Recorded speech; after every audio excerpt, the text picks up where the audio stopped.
When it comes to creating a branding package for a new business, whether you're working with logos and business cards or websites and social media graphics, you basically have two choices. Either you can hire somebody to do everything for you, or you can take care of it all yourself. Now, if you're working on a budget, then handling everything yourself is going to be by far the most cost-effective method. However, if you're not an experienced graphic designer or web designer, then you're going to need a little bit of help, and that's where Envato Elements comes in. In this course, we're going to go through how you can use Envato Elements to get a head start on everything you need for a branding package, and we're going to cover how you can use the affordable Affinity Designer to edit all of your graphics in the process. By the time we're done, we're going to have a complete branding package with all the essentials that a new business needs for an online presence, as well as some print material for a budget of less than $80. So let's go and get started branding on a budget with Elements and Affinity. I'll see you in the first lesson. Hey, I'm Kez. Welcome to Branding on a Budget with Elements and Affinity. Before we jump into putting together a branding package, we're just going to touch quickly on why we're taking the approach that we are in this course. If you've got a new startup business and you're needing to put together all of the different graphics that you require, if you're needing to put together a logo, a website, some print graphics, some social media graphics, if you go to a graphic designer, it can be a very expensive endeavor. So the alternative, of course, is to do it yourself. However, even that can be a very expensive endeavor depending on the process that you use. So what we're going to look at doing is creating an entire branding package using only two things. We're going to be using Envato Elements, which is a website that has a ton of different ready-made graphics that you can use. It has ready-made logos, ready-made sites, all kinds of different things for just about anything that you could possibly require for a new business. Now, to access these, all you need to do is just subscribe. It's a monthly subscription, but even with just a single month subscription, you can jump in and you can download as much as you want. So everything that you need for your project is available here. As you go through this site, you'll see that a lot of the different graphics in here say that you're going to need Photoshop to edit them. Now, Photoshop right now requires a monthly subscription, and unfortunately it has a minimum of 12 months required for your subscription. By the time you've gone through your whole 12 months, your graphics for your startup business are long since finished. You're not using Photoshop anymore, but you've had to pay for it that entire time. So what we're going to be doing instead is using Affinity Designer. Affinity Designer has a fantastic import process, both for graphics that are intended to be edited with Photoshop and also graphics that are intended to be edited with Adobe Illustrator. Now, if you were to get both of those products together from Adobe, then that's going to blow out your budget pretty fast. So what you can do is get Affinity Designer instead, and it's a one-time purchase of $49.99 US at the moment. And on top of that, if you can move quickly enough, you can get a lot done within the duration of the free trial. Now, don't mind that, this is Australian dollars here, but US dollars is $49.99. So if we take that $49.99 amount and the $29 for 1 month of Envato Elements, then the sum total is only $78.99. And within that small budget, you can create absolutely everything you need for a brand new startup business. And it'll also put you in a position where you're not dependent on any external designers. You have the software you need and you have the source graphics that you need to make any tweaks and adjustments to the coloring, to the styling, to anything that you need to do for your business's graphics. So what we're going to be doing in this course is taking you through how to find the type of graphics that you need inside Envato Elements, how to work with Affinity Designer to edit everything, and we're going to take you through the whole process of putting together a complete branding package on a budget with Elements and Affinity. So in the next lesson, we're going to start by exploring Envato Elements a little bit. I'll show you how to find your way around the site and how to start finding the type of graphics that you need. And we're going to kick that off by finding a logo. And for the purposes of this course, we're going to imagine that we're creating a branding package for a yoga and fitness gym. So that is coming up next. I'll see you in the next video. Hey, welcome back to Branding on a Budget with Elements and Affinity. In this lesson, we're going to be doing a couple of things. Primarily, the purpose of this lesson is to pick out a logo template that we're going to use for our imaginary startup gym.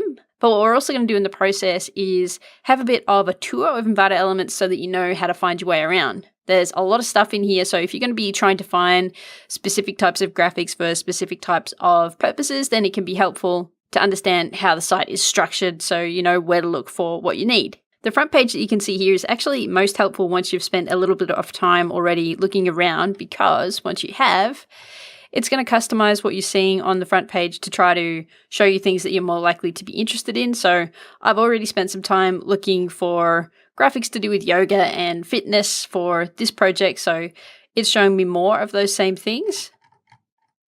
To get up to that point, there's two main ways that you're going to move around the site. You've got the browsing menu up here, and you've got the search field up here, which you can refine down by categories.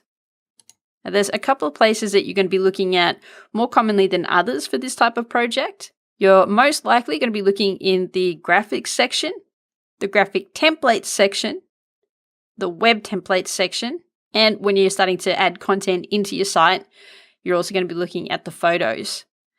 And as you can see, there's a whole bunch of other stuff in here as well. We're just focusing for now on what we need for this particular project. At first, it might seem like the graphics category and the graphics templates category are kind of similar, but the difference between the two is the graphic templates are meant for you to take and customize, so they're designed to be turned into something else, whereas the graphics, for the most part, are pretty much designed to be used as is. So for the first step of our project, for example, we know we want to find a logo for our business. Because for our business, we definitely want to change it. That means we're looking for a graphic template. And sure enough, under the graphic template menu here, you can see we have this logo subcategory. And before we go into that subcategory, I'll just show you the graphics section really quickly so you can get an idea of what I'm talking about. So here we've got things like illustrations and icons that are really designed to just be dropped straight into some work. Whereas in the graphics template category, this is where we've got things that are designed to be changed. So we have stationery and business cards and logos and mugs and all those types of things. So that should help you with finding your way around the site a little bit. So let's jump into the logos category.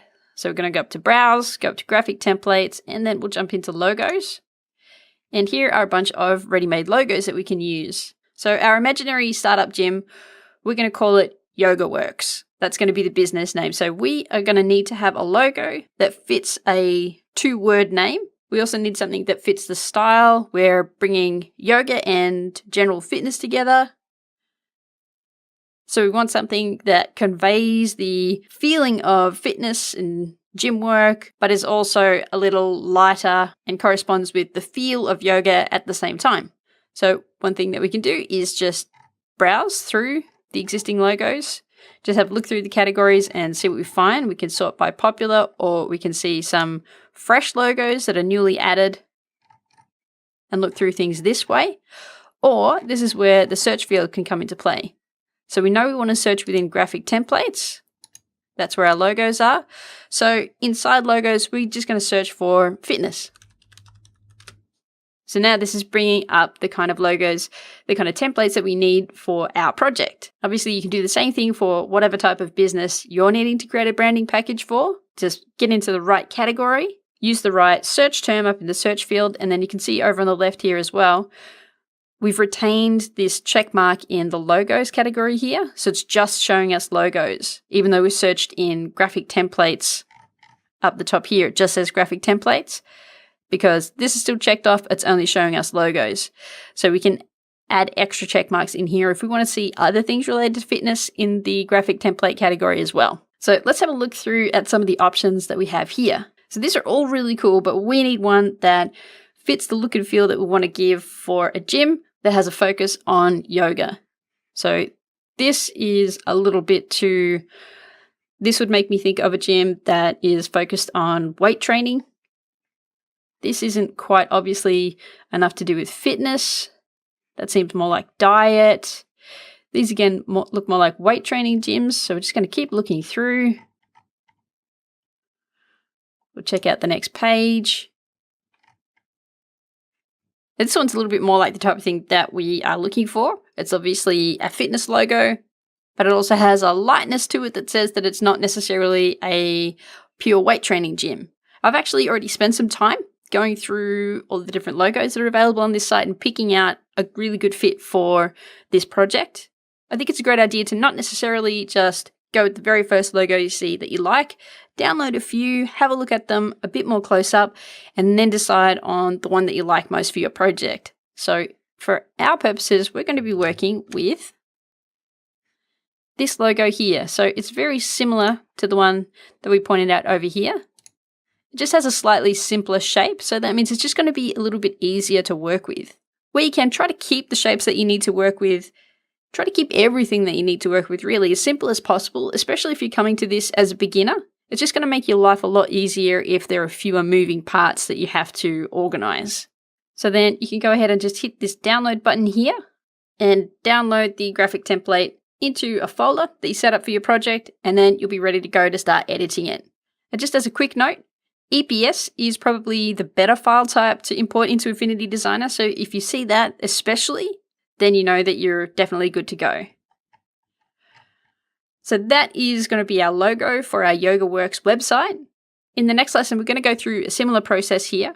We're going to browse through Envato Elements and we're going to find a website template. So this time, we're going to be looking in this section here and we're going to find ourselves a website template that fits the shape of our logo template, has the right style to match our business, and also looks like it's going to be relatively straightforward to adapt it into the type of website that we want for our project. So we're going to go through that in the next lesson. I'll see you there.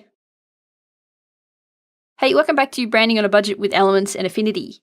In this lesson, we're going to go through the web templates that you can find on Envato Elements, and we're going to find one that's a really good fit for both our business, our imaginary startup gym YogaWorks, and also the logo that we already selected. So this is the logo that we've picked out to go with our business, and we're going to make sure that the website template that we choose fits it both stylistically and physically. We're going to make sure that there's actually a space in the template that can accommodate the logo that we've picked out. So to do that, before we actually start going through the website templates, we're going to take a closer look at the logo that we chose in the last lesson. So I have this zip file that I've downloaded from Elements, and this contains the logo inside. So I'm just going to extract that.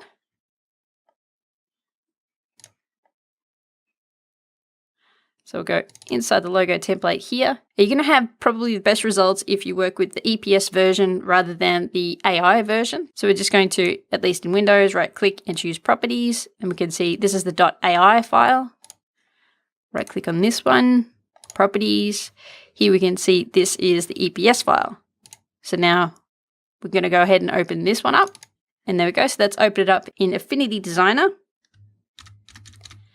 And everything's looking to be in really good form. And we can also see that very helpfully, this logo artist has given us two different layouts for this logo. So here we've got the business name stacked underneath the logo shape. And here we have it going across horizontally. So that gives us some more options when we actually come to looking at the website templates and making sure that there's enough physical space for this logo to go in. If we've got a long narrow space like this, we're going to be able to put this version in. If we have a shorter space, we'll be able to put this version in. All right, so let's go exploring the web templates. Once again, we can head up to Browse and then choose Web Templates. And we can just start having a look through here. Things to look for when you're trying to find a web template are the things we've already mentioned. We want to make sure that it has the kind of feel that you want to get across for your business. You want to make sure that it has the physical space available for the logo that you want to put in. You also want to make sure that you're going to get some type of fit with the color scheme that you're likely to have for your business. So we have our logo here, and we know we're going to have two fairly distinct colors. So we want a website template that's going to let us show those two colors off. So let's look at this one, for example. So this one is very nice, but it has a kind of a darker theme to it. It's also leaning more towards presenting technology products. So while we definitely could work with this template and convert it into a site for our yoga gym, there would be a bit more work to take this and fully convert it than there would a template that's already sort of designed to be in the fitness space. So let's do the same thing that we did before with our logo, and we're going to use the search field instead. So I'm just going to chuck in fitness. And now we're starting to get some templates that are already designed to be used in the fitness industry. So you can see we've got a few here that we can choose from, but in actual fact, the one that jumps out the most is the very first one here, because we've got somebody doing yoga in the top section here. We can see that we've got light colors, so let's take a closer look.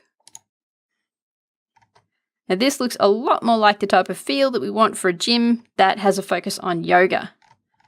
Now what we can actually do here is click this live preview button and we can have a closer look at the template. Now, a lot of these templates are going to give you multiple demos that you can choose from. They try to give you a bunch of different options so you can get a starting point that's closest to where you need to be. We'll just have a look at the home page. All right, so we've got a really nice little animation on this slideshow up here. This is where the logo is going to go, and that actually looks like it would be a perfect fit for a shrunk down version of our logo. So let's have another look at our logo. So we can just imagine this shrunk down to the right size and then slot right in here. That would be spot on. It's got a light feel. It's definitely already oriented towards yoga and fitness. And we should be able to get our color scheme in here.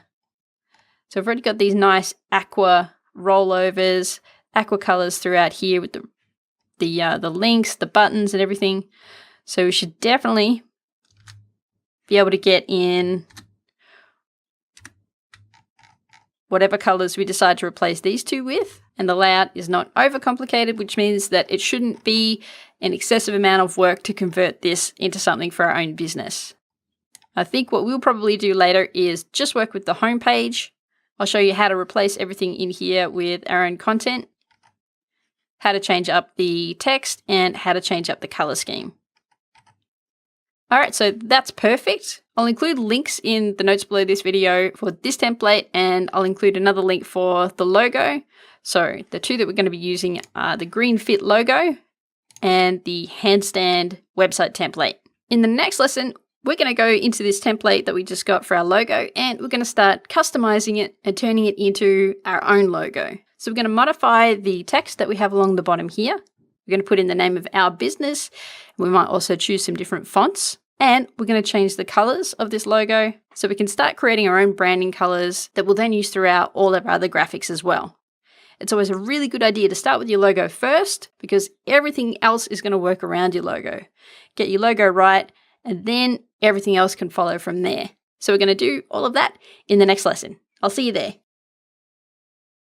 Hey, welcome back to Branding on a Budget with Elements and Affinity. In this lesson, we're going to go through and we're going to customize the logo template that we already chose before. We're going to add in the business name, YogaWorks. We're going to change the colors and we're going to change the font that's being used here. The first thing that we're going to do after having opened this document up is we're going to save it again because we're going to save it into Affinity's native file format. So just go ahead and save it as whatever you want. So we'll just add a little Affinity at the end just so we can tell it from the other files. We'll save that out. Now, the next thing that you're going to want to do is go all the way down to the bottom layer, down here in the layers panel on the right. And we're actually going to lock this bottom layer. There's just a white box that's behind these shapes. Just goes down here. And we don't want to accidentally grab that and move that around when we're trying to grab other things that are in the document. So just hit this little lock icon here. And now we can no longer drag that back around accidentally. Next, we're not actually going to include a tagline here. We don't really need one. And to be honest, at that size, it's probably going to be a little too small to be readable and be useful. So what we're going to do is just drag a box around all of those letters and just hit delete to get rid of them. And then next up, we're going to change this lettering here. And the one thing that you will miss out on when you're just using Affinity Designer to work with a template like this is you won't have editable text a lot of the time. So what we've got here is just individual shapes that are just like the rest of the shapes that make up the logo.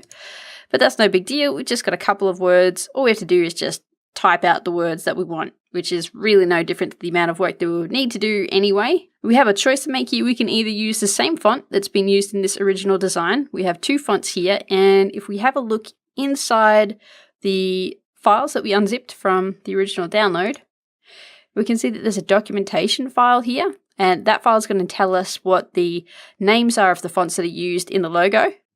So this is our documentation, and if we look here, we can see that they have specified that this is the link that you can use to go and check out these fonts on Google Fonts. If you see an address like this, all you need to do is look at the very end here after the colon. You'll see there's this little plus that separates these two words.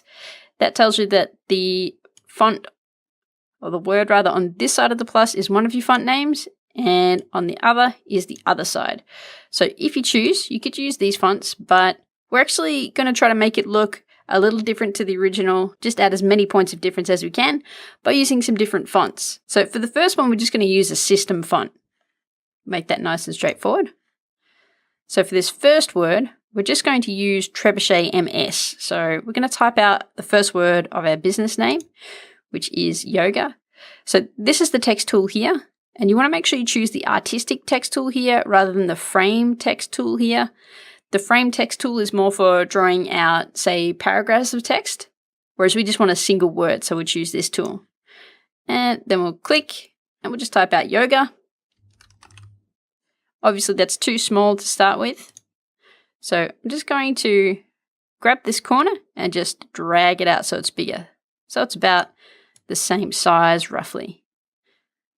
Now, we won't get that too perfect now because when we change the font, it's going to change the size of the letters a little more. But you can actually also change the font size up here. But when you're doing something visual like this, often just clicking and dragging that corner is the easier way. So we're going to go down into our list of fonts that we can choose from, and we're going to go for Trebuchet MS. Now, we are going to change these colors later, but for now, we'll just have everything looking the same. So what I did there was I grabbed this little eyedropper here, I clicked, held it down, and then I just moved this selector over the color that I want to select. Now, if I want to commit this color to this shape, I need to put this color into this little circle here, which I do just by clicking. All right, so now that's our first word is done. And now we can kind of line it up a little bit better and make sure it looks like it's roughly the right shape, or roughly the right size or height rather. So that's pretty good. Just move that out of the way. Now I'm going to draw a box around the word green. We'll go into our layer panel here. And just to make things easier, I'm going to press Ctrl G to put all of those into a group. And then I'm just going to uncheck this box to hide them. Now we can put yoga up here. We'll fine tune the positioning after we've done the second word. Now for the second word, works, we're actually going to use a non-system font. We're going to use a font called XO2. I already have this installed, but I'm going to show you a quick and easy way to get access to using Google Fonts on your system without having to actually download the font files and install them onto your computer. So what you want to do is install a program called Skyfonts. I'll include a link to this URL in the notes below this video. And what Skyfonts does is it gives your software access to any fonts that you specify without you needing to go through the process of manually installing fonts. So it really just makes the process a lot easier. So all you're going to do is install Skyfonts. Just click that blue button there that says install Skyfonts and it'll take you through the process. Then once you have it running, all you do is just come to this address. You click Browse Google Fonts.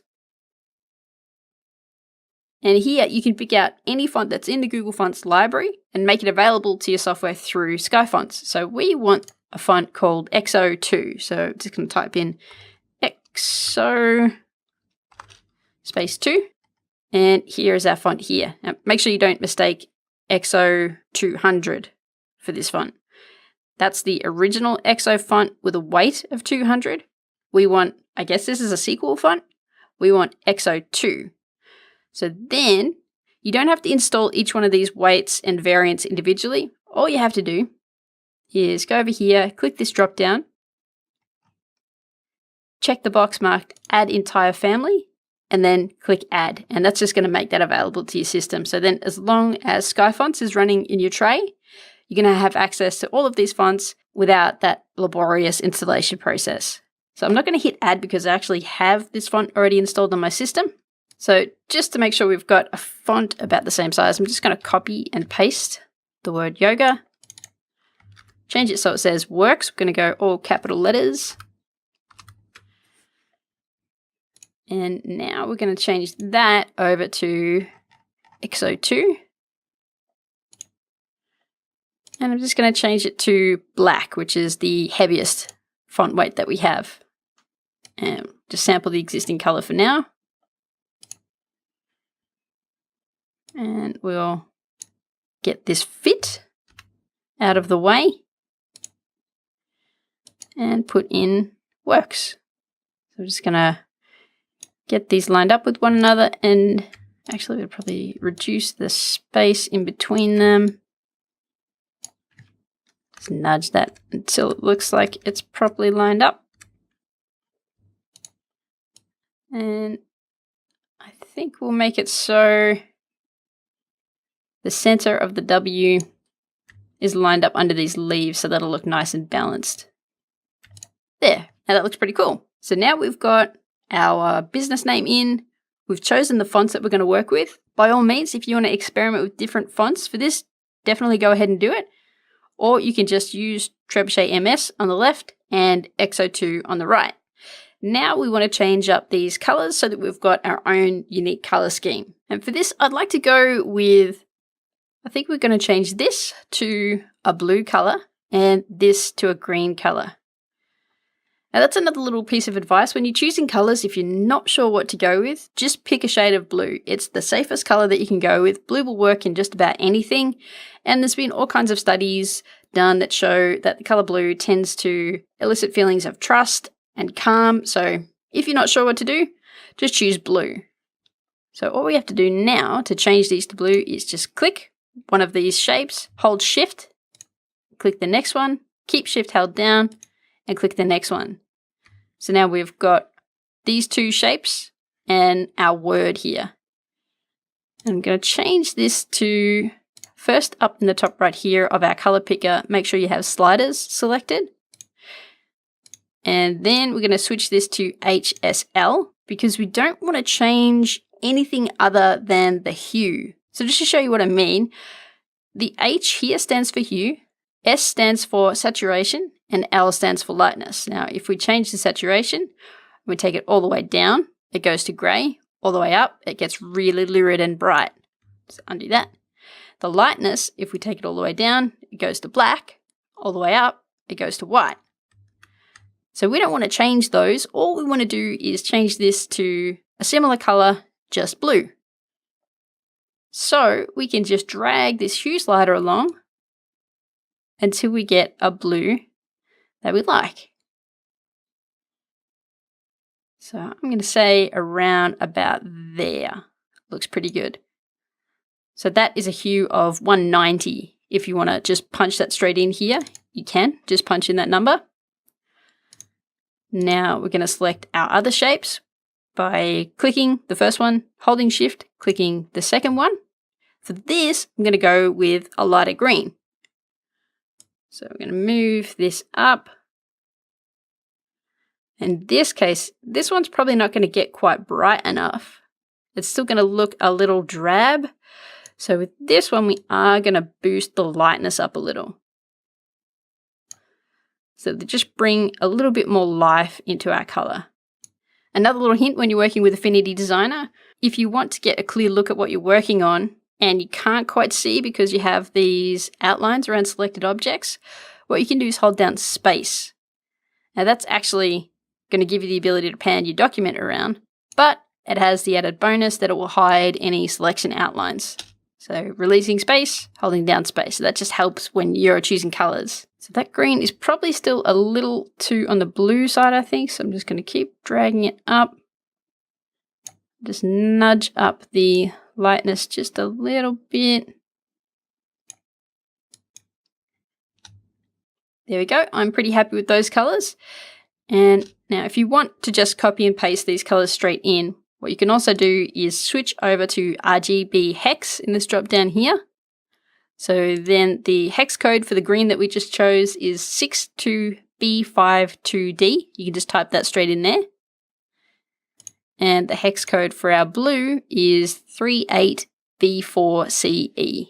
Now I think that alignment is just a tiny bit off, so I'm just going to select that, nudge it up by just a couple of pixels. Sometimes if the alignment tools come out a little bit off, there's nothing wrong with just eyeballing these things until they seem right. All right, so there is our logo. I'm just going to save that work. And we can go through the same process to adjust this here. And then again, you can do the same thing down here, or you can even just copy this version of your logo, paste it down here, and then resize everything until it fits.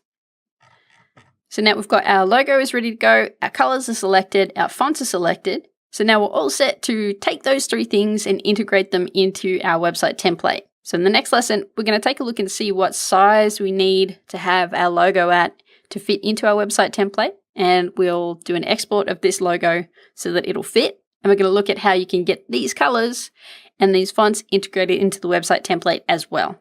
So we're going to go through all of those things in the next lesson. I'll see you there. Hey, welcome back to Branding on a Budget with Elements and Affinity. In this lesson, we're going to start customizing the website template that we picked out earlier. So we're just looking at the demo again here. I just wanted to give you a quick refresher on how it looks because all of these photos are going to be in place in the demo only. So don't get a shock when we open up the downloaded version and there's just placeholder images in here. We're going to get it looking all nice and pretty when we finish the customization process. So I've got the zip file here that I've downloaded from Elements, and we're just going to extract it. And the site itself is inside this folder named Handstand. And the file of the main homepage that you're going to look at is index. So I'm just going to right click on that and open it up with Google Chrome. Okay, so here is our template. As I mentioned, we've just got these placeholder images here. We're going to replace those with our own images a little bit later. But the first thing that we're going to do is get our logo in up here. Now, the way that we're going to go about that is by going back inside the set of files and folders that make up our website. We're going to go into this images folder, and this is where all the images for your template are contained. So basically just going to replace them all with new images in order to update the site. So we're looking for the logo image, and we can guess that it's probably in the logo folder. And there we go. There's our logo. If we click on it in Windows Explorer, we can see that the dimensions of this file are 98 by 64 pixels. So all we need to do is replace this image with another image, a version of our logo that is also 98 by 64 pixels in size. So let's go back into Affinity Designer. We've got our logo here. We're going to just select the whole lot and we're going to copy. So just Control C. Now we're going to make a new file and we're going to make it 98 wide by 64 high. And now we're just going to paste in those shapes that comprise our logo that we copied from the other file. So just paste. Right now that's massive. Don't worry about that. Just scroll out so you can either hit Control and the minus key on your keyboard, or you can hold down Control and scroll out with your mouse wheel until you see the entire shape outlined. Now all we need to do is just shrink it down. Now by default, when you start shrinking by grabbing this corner, you're not going to be keeping the right aspect ratio. So just hold down Shift and then that'll do it. And then you just want to drag this down to resize it until it fits in this space. And then Control 0 to make it fit the screen. And then we're just going to change it around until it fits horizontally and just give it a nice vertical alignment as well. So now we can export it. We're just going to go up to File, Export. This one needs to be, let's have a look at this in Properties. It needs to be a .png file. But right now, if we export, we're actually going to get this blocked in white background. What we really want is a transparent PNG. So if this logo needs to be used over the top of a color other than white, that background color is going to show through. So before we export our PNG, we're going to go into Document Setup and into this color tab here. And we're just going to check this box that says transparent background. So now that is good to go. I'll go File, Export. I'm going to choose PNG. Then we'll export. And now we want to go into the images folder and the logo folder. And we're just going to replace this file here. So we'll just save. It's going to warn us that we're replacing. Yes, that's what we want to do. Now if we go back to our preview, now we've got our YogaWorks logo in place. So that's the first step. That's pretty straightforward. The next thing that we want to do is change the fonts that we're using in this template. so that we use the fonts that we have up here. I'm going to try to keep the amount of hands-on work that you need to do with code to an absolute minimum here, but we will do just a little bit. But don't worry, you don't need to be any type of coding expert to do this. I'll guide you through all of the steps. But to make it a little bit easier for you to do the little bit of code editing that you will need to do, go ahead and grab yourself a copy of Atom Editor. Just go to atom.io and download the installer for your operating system. This is just going to really help you along because you get all this sort of color coding of the different types of content. It's going to help you tell one type of code from another type of code. So grab a copy of that and install it. Now, it is important that you're working in Chrome here because we're going to use some of the developer tools that are built into Chrome to make this customization process as easy as possible. The first thing that we're going to do is change the default font that's used all throughout this site to Trebuchet. The way we're going to do that is by going up to this menu here, going to More Tools, and then opening up Developer Tools. And we're going to use these developer tools to help us find a way around how this site's built. And we're also going to use these developer tools so that you don't actually need to edit a lot of code hands-on. What you can do is just work straight inside these developer tools and just push your changes straight into your website files. So I'll show you what I'm talking about. So for example, right here, we have what's called the body element selected. And the body element is where all the visible parts of your website are located. And we're going to be working with two types of files as we edit this website template. We're going to be working with HTML files, which in a nutshell contain all of your content. So your text and your images and what have you. We're also going to be editing some CSS files which control the way your site looks. So they control your colors and your choice of font and so on. So right now we've clicked on the body element in this Elements tab in our developer tools. And down here we can see font family is set to be the Lato font, but we want to change that around. What we want to do is change the default font to be Trebuchet MS. So what we're going to do, we're going to double click inside here to allow us to type in. And we're going to just type in Trebuchet space MS and put a comma. And you can see that right away, the text here has changed. So we've automatically just changed the way that our text looks all throughout our site. And you can see that it's matching this font that we're using here in the word yoga. So now that we've made that change there, we've activated the sort of live editing that you can do through this tool. So if we go back into the style sheet here, you can see the change is showing up in the code there. So what we can do is right click and go save as. And now what we want to do is go into our handstand folder that contains all our website files. And we want to replace the existing default.css file with the code that we've just changed here. So we can actually check on the location of this file by hovering here.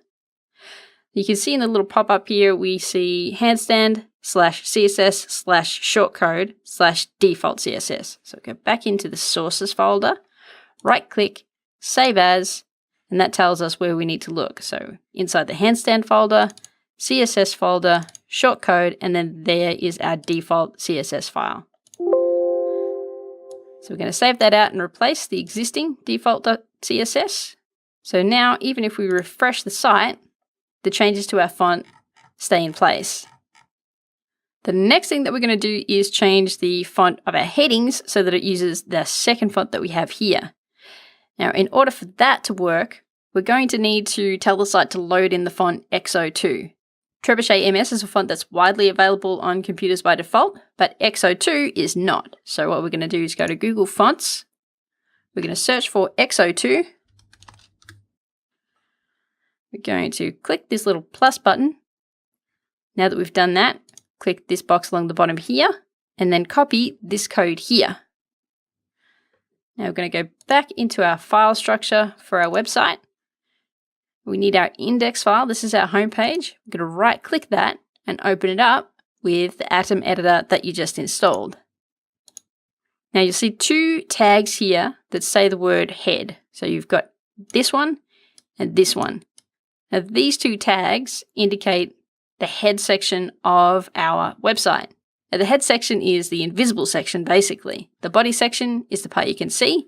This is the part that you can't see. This is where we need to load in our extra font. So what we can do is just make a space and paste in the HTML that we just copied from Google Fonts. So now that is going to make the XO2 font available for us.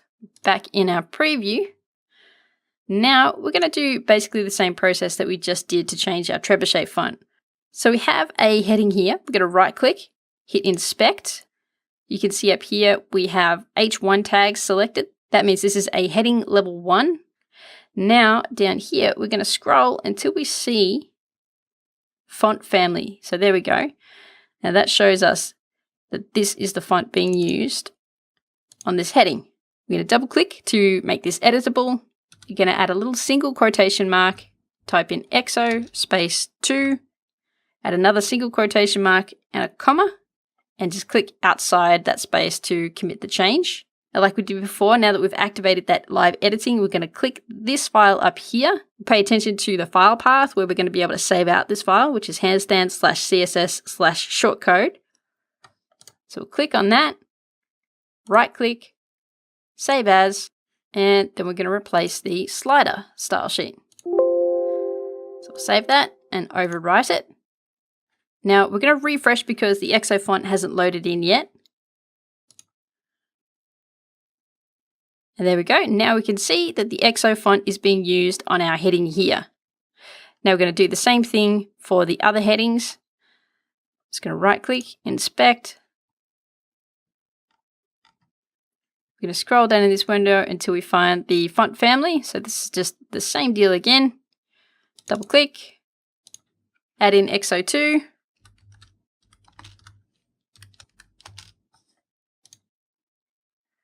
Click this button here. This is going to be just directly inside the root folder. You can see handstand/style. Right click, save as, go back up into this top level folder. This time it's this style.css file. We'll save that, overwrite, and there again we can see the new font being used on that headline. So we'll just keep scrolling through. You can see that this one's already been affected by the changes that we made. Here's another headline. We're going to inspect that one. This one is an H3. So same thing again. XO2. And this time, we've already made an edit to the style.css file. So now all we have to do is just right click and choose save. And that looks like that's just about all of the headlines. So if you see any other text that you want to change, then you can just go through that same process again. So you might want to change this text as well, but we won't go through and change absolutely everything. The main thing is that you just see how to go about making these changes when you want to. Next up, we're going to start changing some of the colors. So we've got this sort of aqua color here, and we want to change it to the blue color from our logo. So it's a similar process again. We're just going to right click and inspect. And you can see here inside the slider.css file, we have this color code. Now we can just change the color code right here, but this color, this aqua color here is likely used a couple of times in this file. So what we're going to do is open up the file in Atom, and we're going to do a find and replace to change a few of the colors all at once. So we're going to go into the CSS folder, back into the shortcode folder, and open up Slider inside Atom. So there's our slider style sheet. We know that this is the color code that we want to replace. So we're just going to copy that. We're going to hit Control F to do a find and replace. So we'll paste in the code we want to get rid of. And you can see right away it's found 4 of these colors. We want to replace it with blue. Just made a record of the color codes that we want to use. So now I'm just going to replace it there and just go replace all. So now if we go back to our site and refresh, now there's our blue, and you can see that it's shown up in a couple of other places as well. Doing that find and replace in a style sheet is one of the ways that you can change the colors. I'm going to show you another way. So we've still got these little blippers, these forwards and backwards arrows on the side of our slider here. So I'm going to right click and inspect one of those. And now down the bottom here, you can see the background of these divs has a kind of a opaque looking color here, and it has a different type of a color code. Now the reason for that is so that we can add this number here at the end, which controls how transparent the color is. So that means it's not going to be very easy for us to just take our blue hex color code and just drop it in there. What we can do instead is work a little bit more visually. We can click this button here, this little square. That's going to give us a color picker. And now we can do the same thing we did when we were adjusting our logo in the first place and just change the hue by moving this little slider. So we want ours to be more blue. So we're just going to move it into the blue a little further. And that's going to change in real time. So now we just click away to apply that change. So now we can see we have more of a blue color. And another thing you'll notice when we come up close here is when we hover, we've still got a little bit of a green color. However, when you look through this code here, you can't see where you can control that hover color. Now, sometimes when you are working with a hover, the way something's going to look on a hover, you're not going to see it in this panel immediately. But you do know that what you're working with here is targeting the element that you're wanting to change. So to find the hover color, we're going to click back into the full file here. Now we're going to scroll down a little bit until we see the word hover. So this is all the styling that's controlling our hover color. And here is our background color. So now we can do the same thing again. We can click the color picker and move that into the blue. And then click off to apply that change. And now when we hover over, it's not green looking anymore. It has a blue tone instead.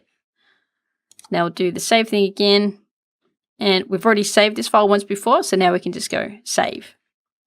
And if we refresh, our changes persist. So we can do the same thing to modify this button here. I'll go down a little bit to one that's a bit clearer. We're going to right click, inspect.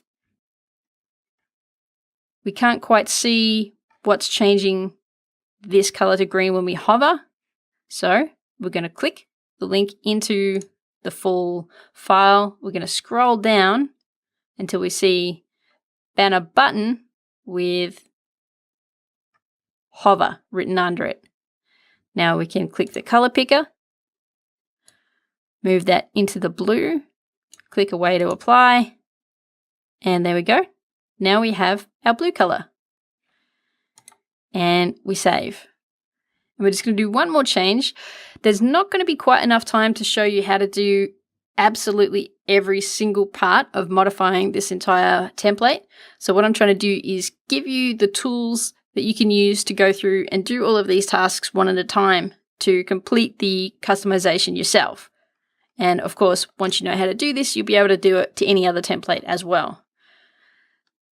So what we're going to do now is change this hover color that we have when we hover over one of these images. I'm going to show you this one as well because, like with the hovering colors that we just looked at before, this one might be a bit tricky if you don't know exactly what to look for. So we're going to inspect, but there is no sign of the hover background color that we want. And if we go in here, we're still not seeing any hover color. This is the hover code, but there's no color in there.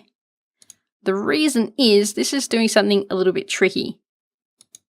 If we expand this out, we can see these little two dots here and after. And this is basically creating a little hidden area inside this part of our website that can be manipulated and animated separately to give us this cool little opening effect. And here is where we see the background color for that hovering effect. So once again, we're going to move that into blue. And now there's our blue hover color. So your steps to find the color that you want to change are first to just inspect the area that you're trying to modify. Then if you can't find it, try just clicking on the link to the file and looking for a hover color or something else. It's fine to just go ahead and play with any of the colors. Just use color pickers and just see what results you get. Because if anything doesn't work, you can just refresh your page again before you've saved any of your changes. The third thing that you can do is look for these little after elements, or you might also see something similar that says before. So we've got that hover in there. Go into our file and save it. Now if we refresh, we can see that we have the blue hover color. And so as I mentioned, I'm not going to go through changing every single color here. So basically the process that you want to do is go through, open up each one of these files that you find inside this shortcode folder, open them up inside Atom, and do this same find and replace. So find this color, replace it with this color. So you want to do that for all of these files, and you want to do that for this style file in the main folder. That's going to take care of a good number of your color changes. And for anything else, just go through the process that we just used. Just right click. So up here, for example, inspect, find the colors that you want to change, modify them as you need to.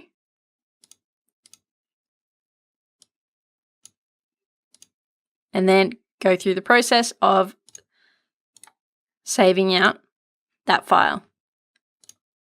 So I'm going to go through now and I'm going to finish making the adjustments just to the index page, just to the home page. And then when we come back, we're going to start customizing the images as well. So just to give you a hint so you don't get stuck, this little dot here is not controlled by your colors here. Pretty much everything else is, but this is an image, so we're going to replace that. And we're going to replace all of these placeholder graphics with photos that we get from Elements as well. So I'll see you back once you've gone through and finished changing the colors how you like, and then we'll go through and we'll modify all the images as well in the next lesson. I'll see you there. Hey, welcome back to Branding on a Budget with Elements and Affinity. In the last lesson, we went through our website template and we replaced some of the colors so that we got some of the blue from our logo throughout the site. In this lesson, we're going to go through and replace the images as well so that everything is looking really nice. So there's a couple of different types of images that we're going to be replacing here. One is the photographs. So wherever you see this sort of gray image with a set of dimensions, that needs to be replaced with a photograph or another suitable illustrative image.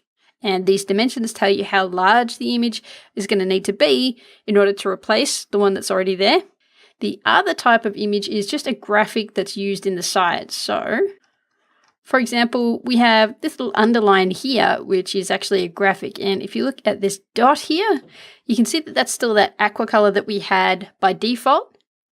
And we've also got this map marker on this map here, which is also that old aqua color. So we're going to use these two images, these two graphics, and that to get some of the green from our logo into the site. So we'll go through that first, then we'll go through how to replace images. And when it comes to replacing these images here, we're just going to go through a couple of examples. We'll just go through replacing this image and this image here, because once you've done that, all of the other images, so these ones and all the ones down below, the process is going to be identical. So I'll just show you how to do it, and then from there, you should be able to go through and replace any image in any web template that you need to. All right, so to start with, let's replace this image here. In order to do that, we need to know where this image file is inside our website structure. So the trusty developer tools, we're going to right click that image and inspect it. Actually, we'll go with this one. That just, when we opened this up, that just shifted the position. So one of the things you can do to directly select an item in your website in order to inspect it is choose this little button here, which lets you hover over different areas and get a more specific selection of exactly what you're looking for. So right there you can see we've got a nice blue highlight over the image that we're trying to identify. So we're going to click that. That's selected this after pseudo element, and down here you can see that it's showing us a background image with a URL for an image. And it's told us that this is in image icon title.png. So in our website structure, let's go into the image folder, the icon folder, and then sure enough, there's our title PNG. So we're going to open that up in Affinity Designer. And now all we need to do is replace this little circle here with one of our new color. So we've still got our logo here, allowing us to sample this green color. What we're going to do is, first up, you can see that this background area here is locked and we can't add anything new to it. What we're going to do is hit this little button here to add a new layer so we can draw our circle inside of that. We're going to choose this circle tool or ellipse tool on the left. We're going to hold down Shift to make sure that we get a perfect circle and just drag out the shape. Now we can make sure that we have the right color selected by getting the color picker, dragging it out over the green. We'll switch back to our other image. You can see right now it's white inside the circle corresponding with this color here. So all we need to do is push our sampled color into this little circle here by clicking. And now we've got our green circle in place. And you can also see that there's still a little bit of the old color showing around the edges. We don't want that. So what we're going to do is cut out that part of the image. To make that happen, we're going to need to unlock this layer here by selecting it and clicking on this little padlock icon. Now, right now we are in Affinity Designer's vector persona, but this PNG that we're working with isn't made of vectors, it's made of pixels. So to edit that background image that's made of pixels, we're going to go into pixel persona. So now this gives us a marquee tool that we can use to select that middle section of our background layer that has the old circle in it. Now we can just hit delete. And there you can see that there's no longer any blue background. Now we're good to go to just export this image. We'll keep it as a PNG. And we'll just overwrite the title image that's there. So now if we go back to our site and we refresh it, there we go. Now we can see that we've got the green that matches our logo in our title image too. So now let's go ahead and do the same thing with this little map marker here. So I'm going to grab this selector. I'm going to move this around until it's right on top of this marker. This time, this isn't a background image. This is an image that's put directly inside the content. So this time we can see the image up here. This code is telling us to look inside the images folder for a file named map-marker.png. So let's do that. So back up into the images folder and there is our map-marker.png. We'll open that one up in Affinity Designer too. Now there's a couple of ways that we can go about changing the color of this icon. We can either redraw it in the new color or we can try to adjust the color of the image that's already there. So I'm going to show you both ways and you can decide which one you prefer for little tasks like this. First, I'll show you how to redraw it. So this is locked. So once again, we're going to make a new layer. We're going to grab the circle tool and this time we're going to start by drawing a circle out, perfect circle that's the size of this hollow in the middle. Now we're going to draw out another circle that fills up the width of our page. Now we're going to hit this Convert to Curves button. And this is going to let us manipulate this shape a little bit more.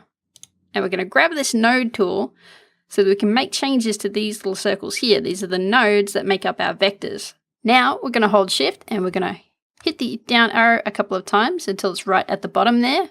Now this is almost right, but it's a little bit too rounded.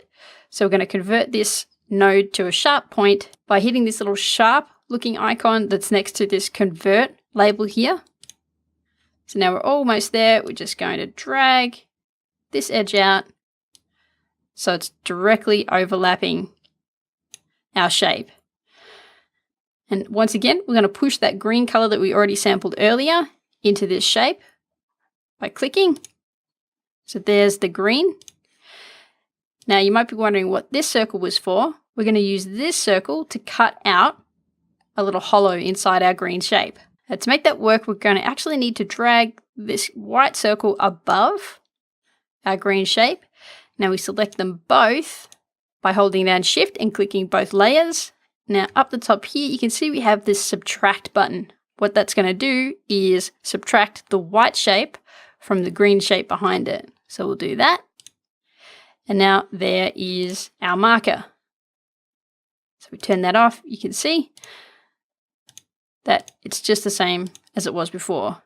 Now that one is a relatively straightforward reproduction of that shape, but sometimes you're going to have shapes that might be a little bit more arduous to recreate, and you might want to just keep the graphic exactly how it is and only change the color. So let's quickly look at how we can do that. So we're going to unlock this background. Now what we're going to do is add an adjustment layer.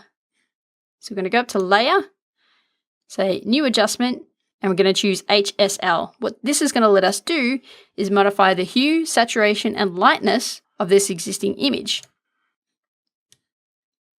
Now, if we start moving this around, you can see the color changing.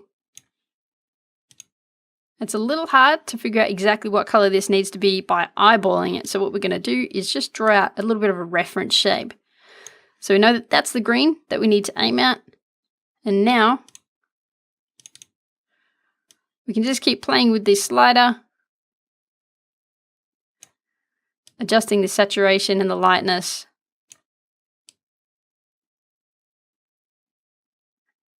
Until we get it to a matching color.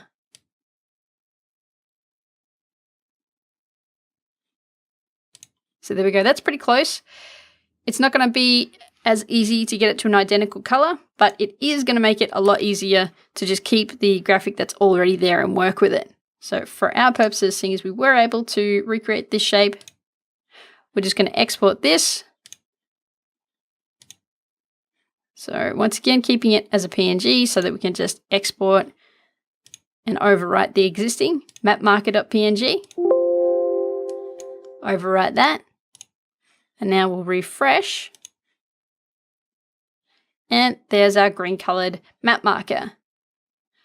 So that's all of the graphics that we needed to change. Now all we have to do is get in and change some of these photographs. And this is where, once again, Elements comes in handy, because we're going to need some really good quality photos. And you can find a bunch of really good quality photos by going to Browse and going to the Photos section. So there's all kinds of stuff here. And obviously what we want is yoga pictures. So up in the search bar with photos selected here, we're going to search for yoga. And now we want to look for something that's going to fit our top slider here. Just going to close that down. Now, if we look back at the original version of this template, you can see that this works nicely with a fairly light colored image. And we also want the ability to have whatever's depicted be pushed over on the right side so that there's room on the left for this text. So that's what we're going to look for in these images here. So these are all really nice, but they're a little bit too colorful for our slider. This one might be just right. So let's have a look at this one. So this could be perfect. It's got a white background, so we can add some white space over onto the left if we need to and push this person over onto the right side. And the light color is going to work perfectly for our light themed website. So let's go ahead and download that. Okay, so here's the image we've downloaded. As with everything else, we're going to open it up in Affinity Designer. Now the thing about this image is by default, it's actually very large. It's 8,000 pixels wide by 6,000 high. But all we need for our first slider image is something that's 1920 by 780. So what we're going to do is make a new document that's also 1920 by 780. Now we're going to go into Pixel Persona mode. We're going to unlock this background image and we're going to copy it. Then we're going to paste it into our new document. Now you're not seeing anything there because the picture is gigantic. So all you have to do is just drag this corner down until the image fits inside the amount of space that we have to work with.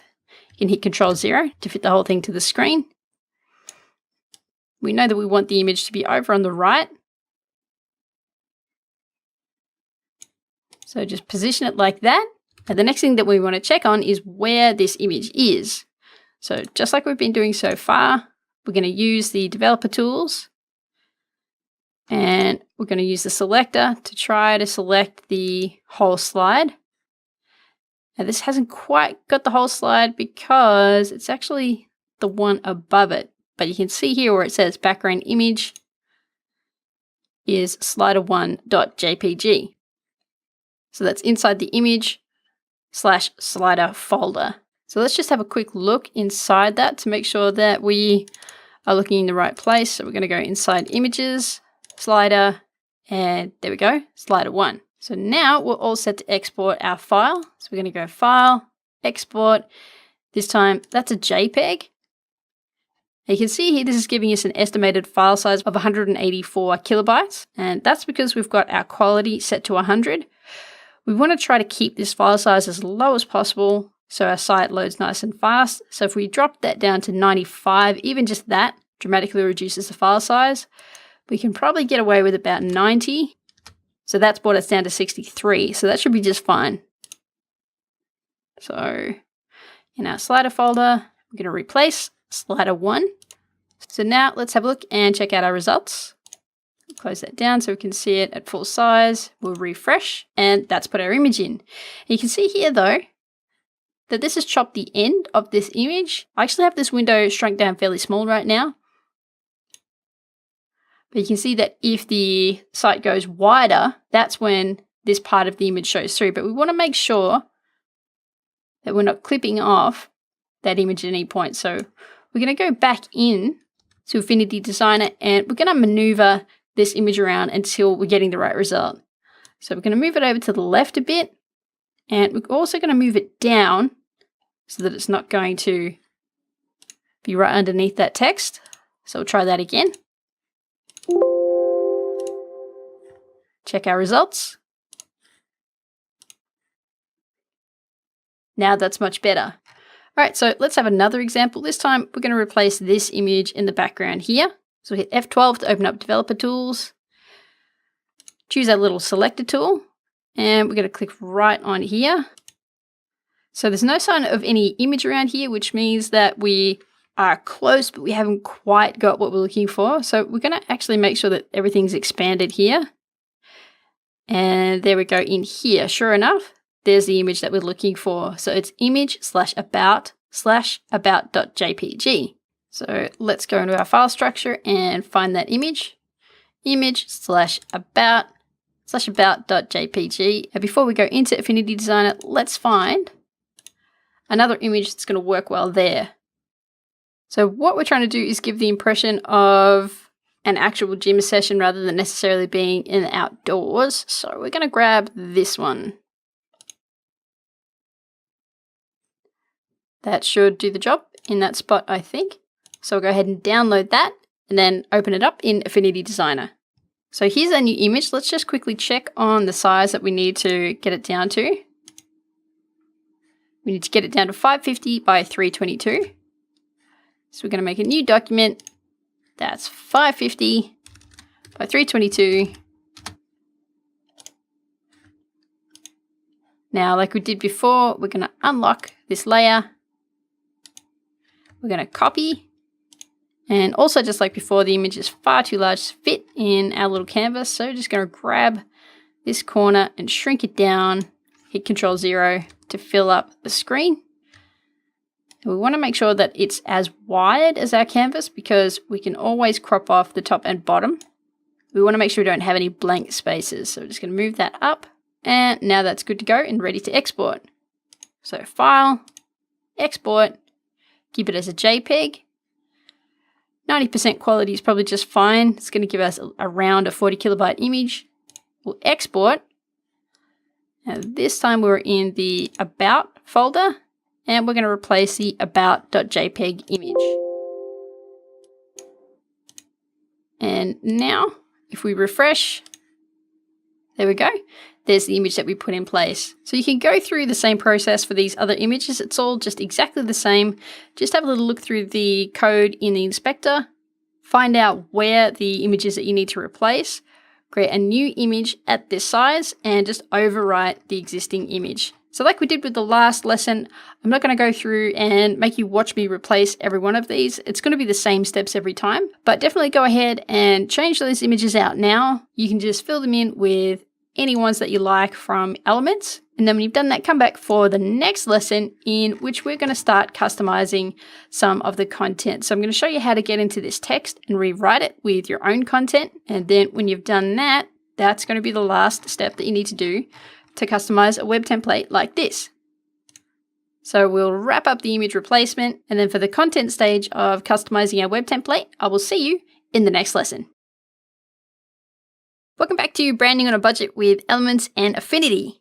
In the last couple of lessons, we've gone through and we've edited the colors, the branding, we've included our logo and the images in our website template here. So it's all starting to look pretty nice and all pretty consistent with what we're trying to do with this project. But we still have a whole bunch of placeholder text in here, and obviously we want to replace that with our own text. So in this lesson, we're going to go through and I'll show you how to edit all of the text that you can see in your website here.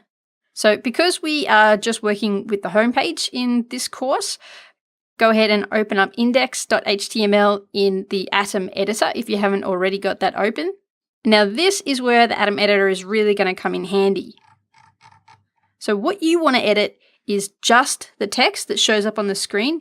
You don't want to edit any of the other HTML that is keeping your page laid out the way that it's supposed to be. And the text that you want to edit, you can see all this white text here. This is the display text that shows up on the screen, and everything else that's in a different color, this is the HTML that controls your layout and everything else. So for the most part, all you're going to want to do is edit white text like this. There are some exceptions where you might want to make little changes to the HTML outside of just purely editing the text.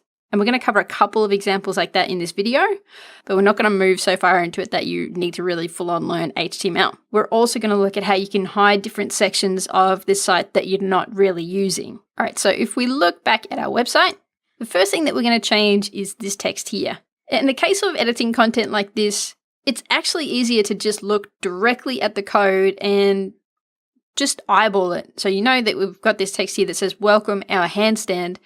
Often, instead of trying to use the inspector like we've been using it so far, that can sort of overcomplicate things.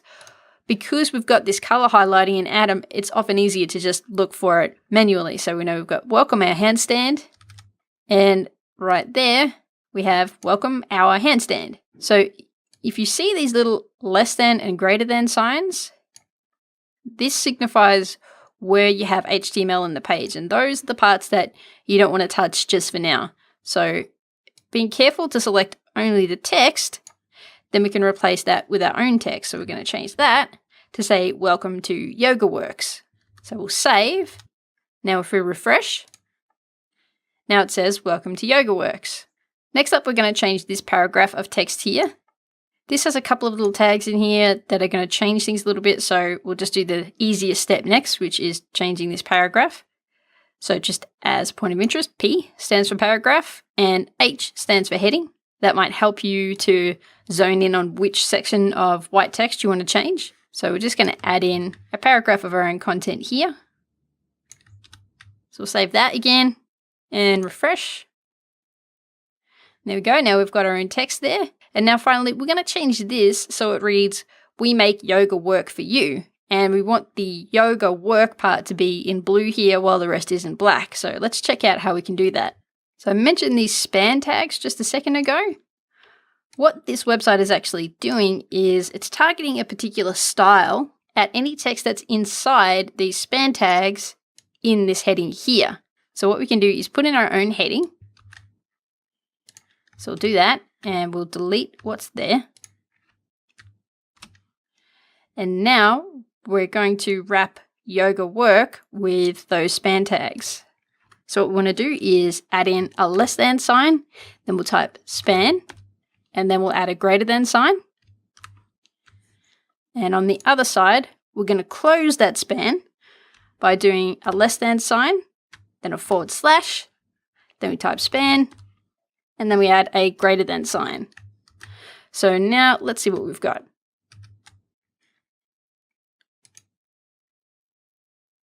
All right, so there we go. Now this whole section of text is fully edited, and that's pretty much ready to go. Now, as you're going through and editing a template like this, you'll notice that along the top here, we've got several other pages. So if we were to open the About Us page, then we've got another page that we haven't fully edited yet. So if you want, you can definitely go through and you can do the same process that we did with the home page, so find this image and replace it with a new one and customize the content. All this stuff, you can do that on all of these other pages as well. Or if you just want to have a single page, then you can actually hide this menu, and you can hide things like this where we have a read more link, but because we're just keeping things to a single page, we don't actually have anything that we're linking to that we're trying to send people to read. So in that case, what we can actually do is hide some of the content, and I'll show you how to do that. So we'll start by hiding the menu. If we scroll up here, you can see this little light grey text here that says main menu start and main menu end. So what these things are, we see the less than sign, the exclamation mark, and these dashes. These are actually called comments. So these are little bits of text that are put into the document that don't show up on the screen. But you can also use this commenting system to hide whole sections of content that you don't want to have appear. So this little collection of characters, the less than, exclamation mark, dash dash, that's what starts a comment. And then dash dash greater than ends a comment. So we can surround this whole menu system with comments, and then it will disappear off the screen. The advantage of doing it this way instead of just deleting all the code is if you come back and you want to re-enable the menu later, all you need to do is take away those comments. So what we can do is make a new space, and then we'll just type out those characters. So less than, exclamation mark, dash dash, and you can see that that's already made everything grey. But the only problem is the system doesn't know yet where you want to end that comment. So down here, we're going to close it off by adding dash dash greater than sign. So we'll save. And now if we refresh, now the menu is gone. So that's a really good step towards making this just a single page website. And we can do the same thing with this read more button. So we'll go back down to where we were editing before. And this line here is a link that's been styled to look like a button. So once again, we can just turn this code into a comment, which is often referred to as commenting something out, but we don't actually have to manually type those characters all the time in Atom. What you can actually do is just put your cursor on the line that you want to comment out, then just hold down Control and hit /. So now that's commented out that whole line, meaning that's going to be hidden. And if we refresh, we've still got our text, but the read more button is gone. Now you've probably noticed that this is a slideshow, but we've only got a single slide. So I'm going to show you how to add a second slide. Often you're going to have to refer to the instructions that are included with any given template to figure out how to work with a slideshow like this that they might provide. In this case, it's fairly clear because we can see right here that we've got a class name single slide that's put in there as a hint to let us know that this code is a single slide. And we can also see that there's a background image, and that background image is what is giving us this image here. Now, if we follow this line all the way down here, this shows us where this single slide ends. So I'm just going to make a space above and below that just to make that a little more visually clear. And now if we want to make a second slide, all we have to do is just copy all of this code and just paste it below. So now we've got another slide. I don't have an image handy to replace this with, but what you would do is just put the name of a second slide image in here. But what we can do is add in another heading,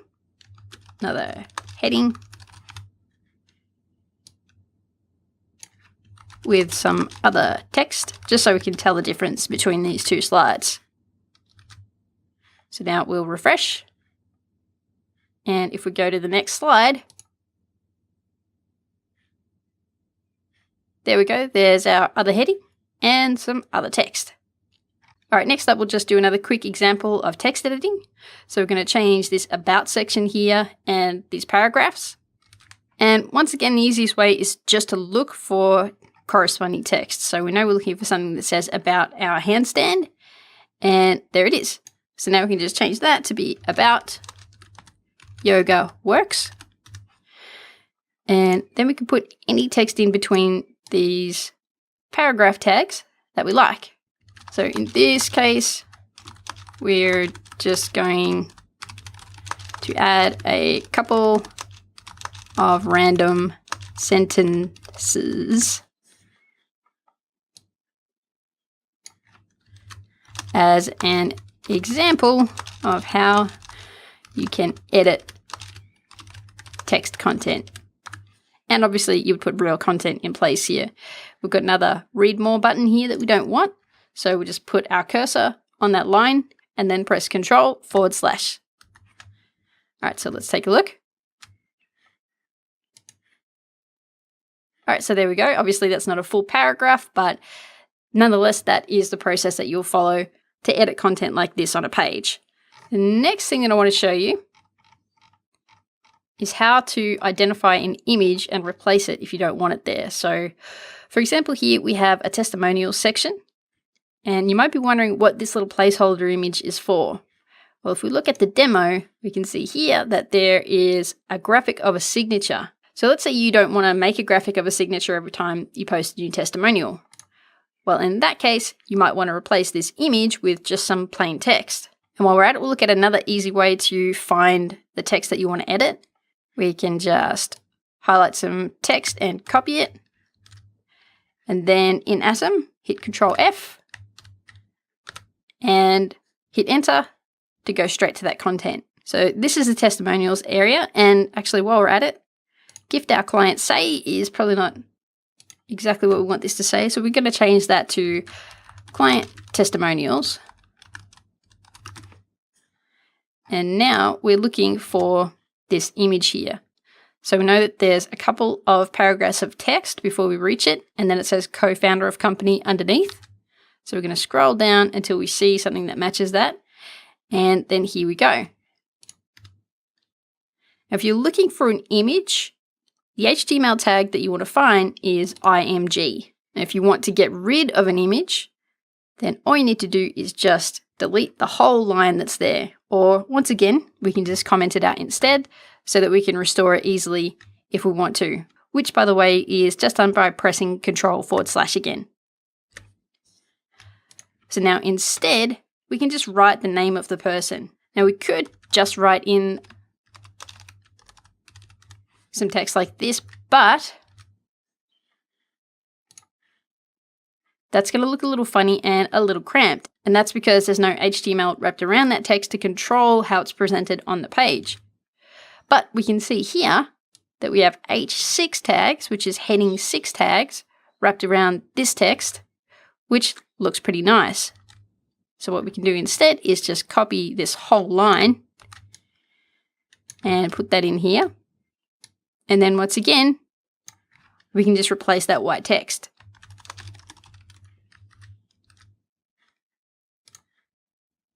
Now that looks a lot nicer. It's got the same font and it seems more consistent with the styling. All right, next up, we're actually going to get rid of this blog section. It looks nice, but we just got rid of our whole menu section. So that takes away any link to a blog.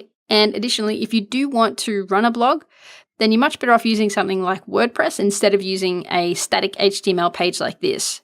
So we are going to hide this entire section with the same process that we've used to hide the buttons and the menu. So we go back into our code. We're going to go Control F our blog. So there's our blog. And then right here, you can see that it shows us where the blog area starts with this comment. So I'm going to position my cursor at the start of this section. I'm going to look for the comment that tells me when the section's ended, which is here. I'm going to hold down Shift and then click at the end here. Now, if I hit Control / the whole section has been commented out. So it's put that closing set of characters here and the opening set of characters there to do that all automatically for us. So now if we save and go back, now there's no longer any blog. So if there's any section here that you want to get rid of, that's how you go about it. And then finally, we still have this contact button up here, but it's pretty important in just about any website for someone to be able to contact you. This does currently link to a contact page. So as I mentioned, if you wanted to, you could go through the process of customizing this contact page. But what we also have in this template right at the bottom is a set of contact details and a contact form. So what we're going to do is make this contact button jump you straight to this part of the website. So let's just highlight some text from here that we can do a find for to help us find the section faster. So we go Control F, recent tweets. All right, so there is our footer section. So let's just scroll up until we find where it begins. All right, so this comment here tells us this is where the footer area begins. And now what we're going to do is add a unique ID to this section. Then that's going to let us link that contact button to this unique ID. All right, let's go through how this is done. So we're going to make a space here before that last greater than sign there. We're going to say ID equals, put in 2 quotation marks. And now we're just going to give it a name. So because we're using this as a contact section, let's just make this contact section.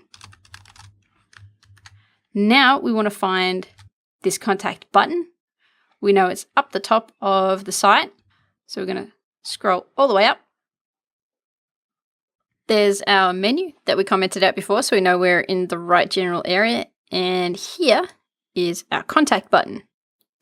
So this is a link wherever you see these A tags here. That stands for anchor. And in order to change where this link is going, you need to change this href attribute here. So what we're going to do is delete the text that's in between the quotation marks, and we're going to just replace it with hash contact section. So now if we go back to our site and refresh, actually we'll go back up to the top so we can check properly that this works. If we hit contact, bam, that takes us all the way to the bottom and gives people access to the contact details and the contact form.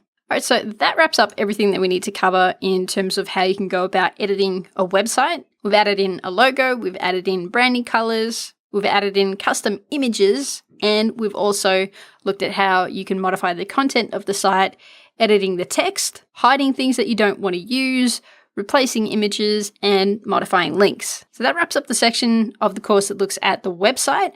Now we're going to move on to working with some other assets that you can get from Elements. So next up, we're going to start looking at creating some graphics for your social media presence. So if you want to set up a Facebook page, a Twitter page, a YouTube channel, anything like that, you're going to need cover graphics. So we're going to go through how you can find a cover graphic template in Elements, take it into Affinity, and modify it into something that you can use on your own social media. And we're just going to go through the process for a Facebook cover because pretty much once you've made one social media cover, you know how to make any social media cover. So we'll go through how you can do that in the next lesson. I'll see you there. Hey, welcome back to Branding on a Budget with Elements and Affinity. In this lesson, we're going to go through and create a Facebook cover that you can use in social media. The process that we're going to be going through is checking out the graphic template section and finding a template that's going to work for us. Then we're going to open it up in Affinity, add in a custom image, and do any modifications that we need to make it ours. And we are focusing on a Facebook cover here, but the process is going to be the exact same whether you're doing a Facebook cover, a Twitter cover, a YouTube cover, or any other type of social media graphic. All right, so let's get started. We're going to use the search field on Elements for this, and we're going to specify that we want graphic templates. And we're just going to search for Facebook. That's really all we need to do. All right, so right here you can see that we've got a bunch of different Facebook covers. We've got several in each one of these packs, and we've got a lot of different styles that we can choose from. So there are a ton of different graphics to work with here. Now, I already went through these and picked out the best one for what we're working on, and we're going to go with this one, a spa Facebook cover. So you can see here that we've got the kind of light style that we're going for with our project. And this one in particular is suitable because it has a blue that is already very close to pretty much matching the blue that we have in our logo. So we're going to use this set of covers, and we're going to put a yoga photo in the background here. We're going to swap in our logo here, and we're just going to replace this text. So download this pack and then extract it. Then I'll show you which one of the files inside we're going to be working with. All right, so after you download this pack of Facebook covers, you're going to see that there are a ton of different covers to work with. The one that we're actually going to be using is number 9. So go ahead and open that up in Affinity Designer. So here is our Facebook cover in Affinity. So as you can see, the blue is already pretty much spot on. This is our logo. So there's the blue of our logo, and this is the blue of this image. So even though we could tweak this to make it a little bit more perfect, there's probably a tiny little bit more green in this blue than ours, but it's so close that it's really probably not worth the extra work. So we're just going to keep all of these blue background graphics exactly as they are. The first thing that we're going to do is replace this logo here with our own. So we're going to jump into our logo graphic. Make sure that all of the components inside your graphic are grouped up. That just makes it easier to just click anywhere on the logo and select it. Then we're just going to copy, Control-C, making sure the logo is selected so that when we paste it in, it goes into the right spot in this stack of layers. We're just going to hit Control-V to paste in our own logo. Now, it's quite large, so we're just going to drag it over, and then we're just going to grab this corner and drag it down until we're at the right size.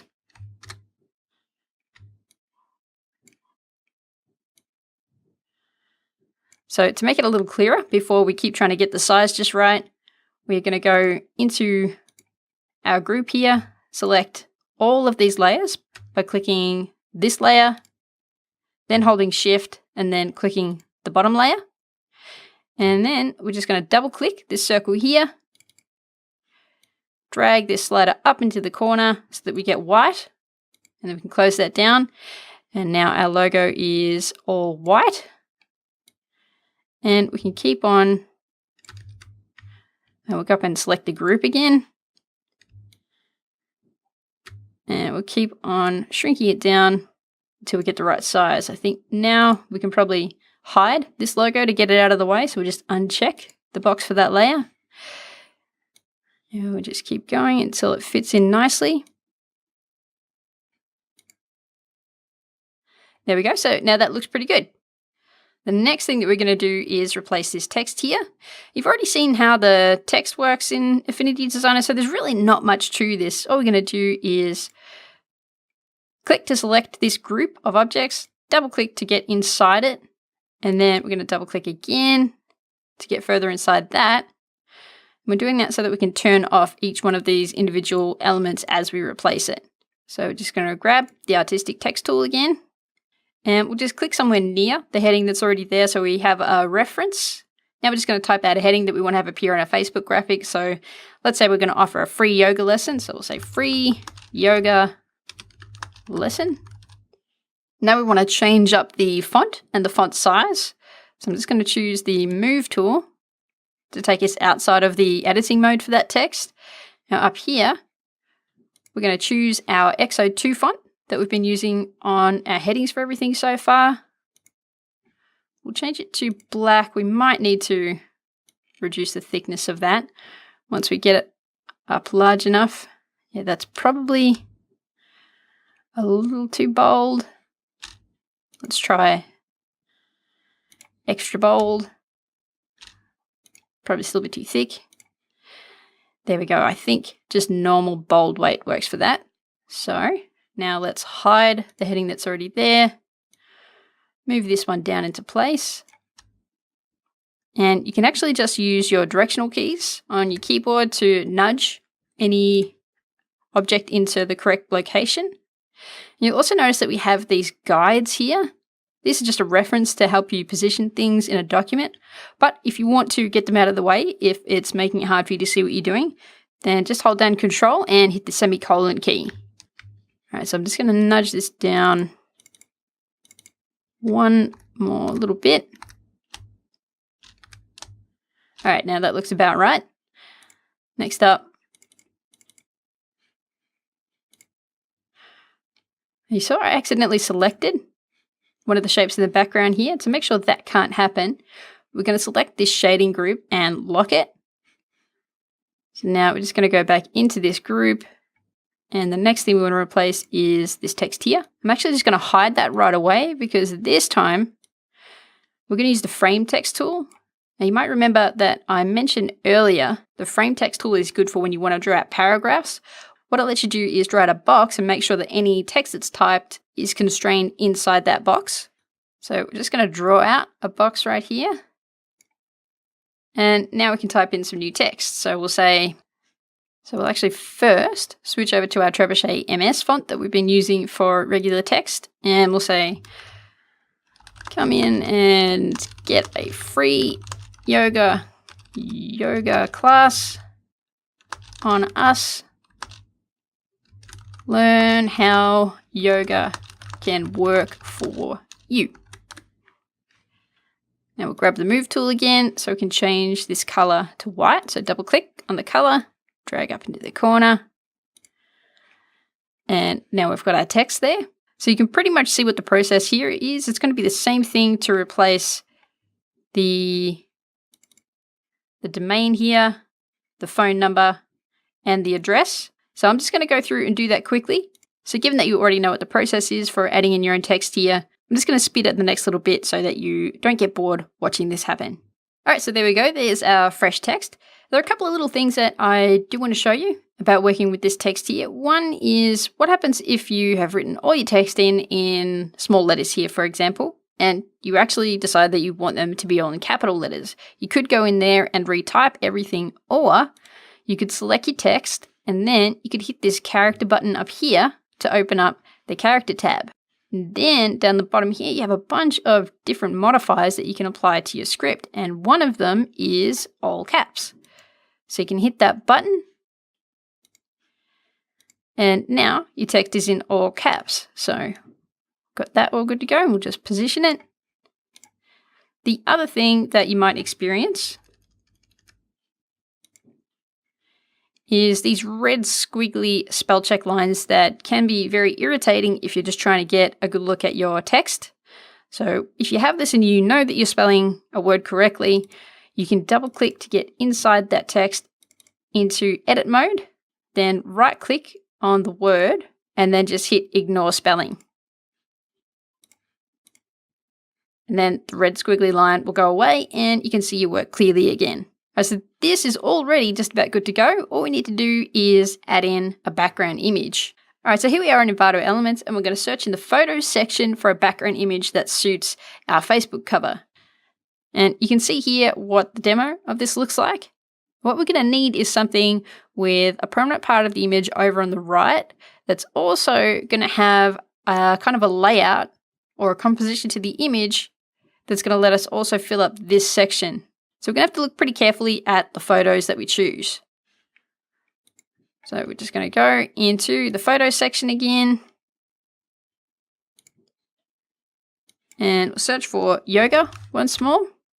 Now, a lot of these photos would not actually work for what we want to do. For example, if you took this image, there's not much space around the person that is the central focus of this image. So if we took this in here and put this person focused on in this section, the actual image would only come to about here, so we'd be left with a bunch of space. What we want is an image that has a lot of space around the person who is the focal point of the image. So I actually went through earlier and picked out a photo. We're going to go with this one. So as you can see, there's a lot of space all around the image. So we should be able to position this person on the right side of our cover and then end up with a cover shape that's taken about here. I'll include a link to this photo in the notes below this video so you can go straight to this photo and download it. Okay, so here is our photo in Affinity Designer. Just like we did before, we're just going to copy it and we're going to paste it into our cover here. We want to make sure we paste it in the right place though, so it's behind all of these other areas. So you can see there's a placeholder here so that if you're working with Photoshop, you could use a smart object.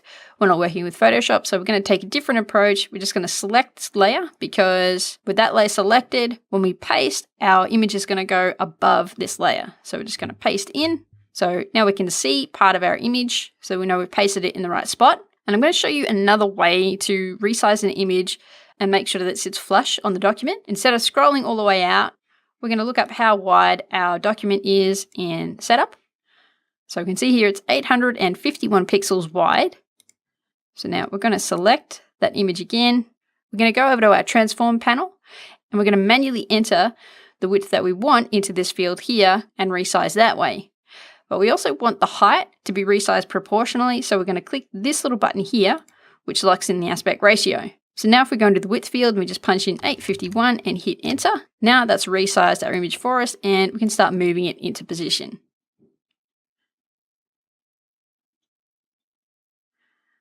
All right, so there we go. That fits pretty nicely, and we're just about done. The only problem here is you can see that this image has a kind of a yellow tint to it. Obviously, we don't want a yellow tint. That's not part of our branding colors. So what we're going to do is add an adjustment layer that lets us change how this image is tinted and bring it more into a blue tint instead. So with the image layer selected, go up to Layer, New Adjustment, and choose Curves.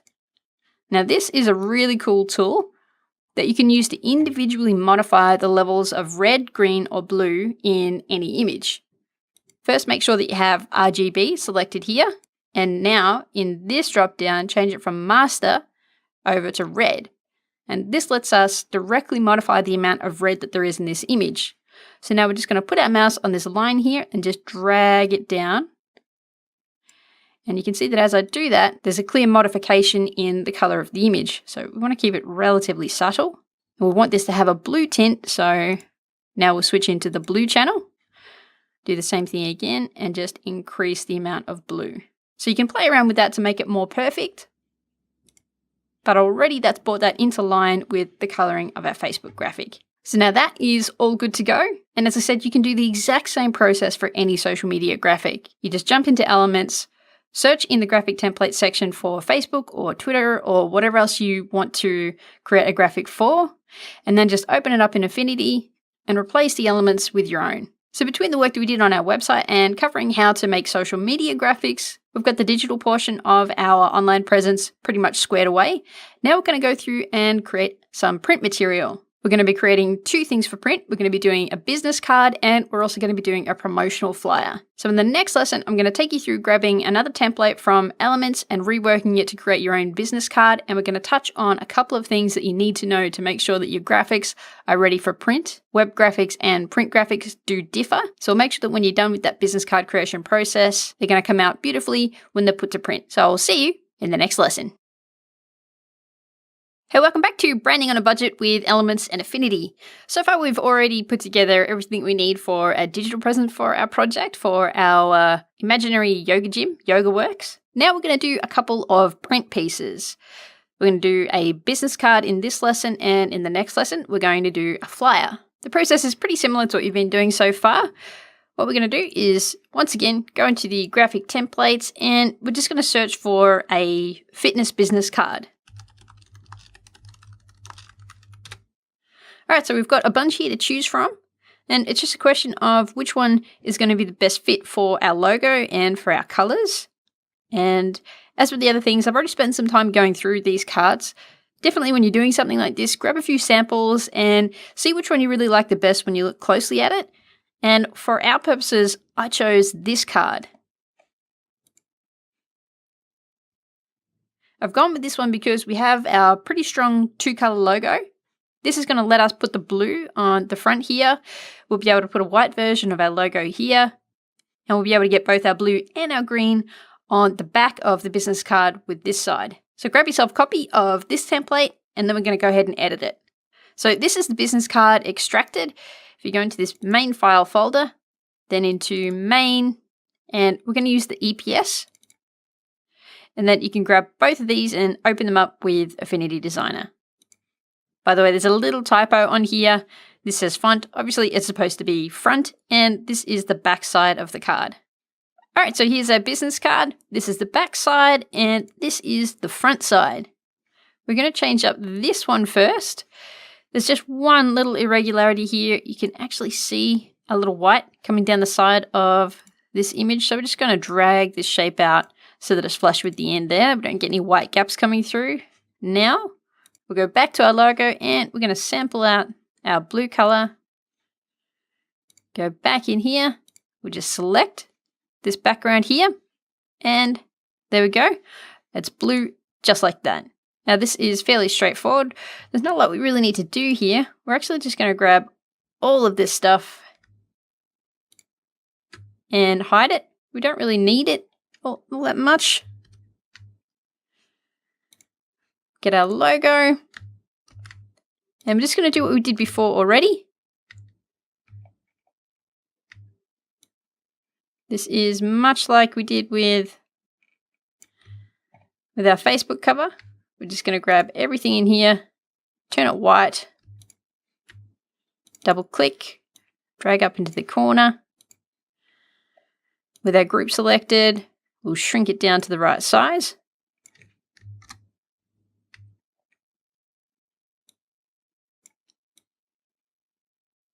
Get that centered. You notice a little green line pops up there to let us know that this is right in the center of the document. Now we're just going to grab our text tool and write out the domain name. We'll do that with Trebuchet.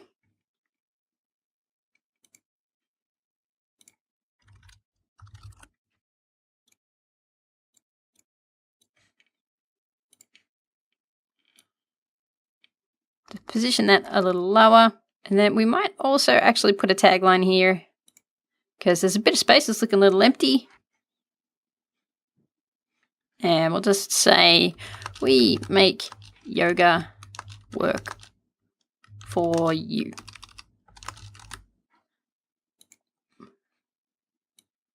We'll change this one up to XO2.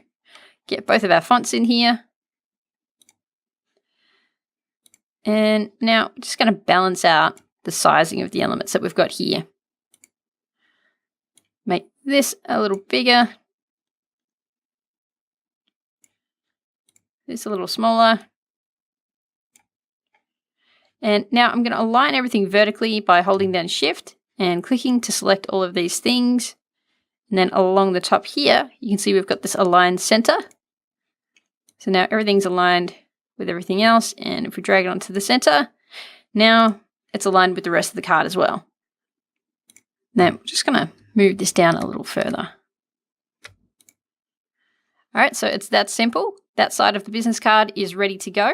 Now we'll do the other side. So we're going to grab our logo again, paste it in, shrink it down, and put it in position over the top of where the logo is currently. Get that down to about the same size. Now, actually what we'll do is we'll hide our current logo. Then we're going to lock this background because I want to select these items here, but if I drag right now, I'm just going to be moving that background. So I'm going to lock it so it can't be moved. Now we're right to draw a box around these items so we can select them, group them, and hide them. And then we can turn our logo back on. We'll replace the name, do the same thing here. Highlight these, group them, hide them. And now I'm just going to put my own name in here. And I'm actually going to put the first name separate so that I can have a different color. I'm going to set that to XO2. So we're always using these same two fonts, keeping our branding consistent. Now we'll change that to the green. Now we're just going to copy and paste this layer for the second name. And we'll change that one to blue. Actually, you know what? I changed those to bold, but I think black is actually going to work better. And like I mentioned before, when you need to get rid of that squiggly line, just hit ignore spelling And next up, we'll get rid of that title. We'll add in a new one. We'll do the same thing again. We're going to align it on the left here so it's in roughly the same spot. Then we'll add in whatever title we want to go with. Boss person. And now we can change that to the same color as the rest of this text over here by using the color sampler. And we're going to shrink that down so it's closer to the size of the rest of the text. Actually, just going to drag it over here so we've got a bit of a reference. So it's probably still a little too big compared to that. All right, so now the title is in there and we have some text that we can copy and paste over here on the right to add in our contact details. Now we've already got phone, mail, and web here. We don't need to replace those. All we need to do is give them one of our branding colors. So we'll try the blue. All right, that looks quite good. We'll add in our own phone number, group, and hide. So I'll just throw this in here. Add in our number.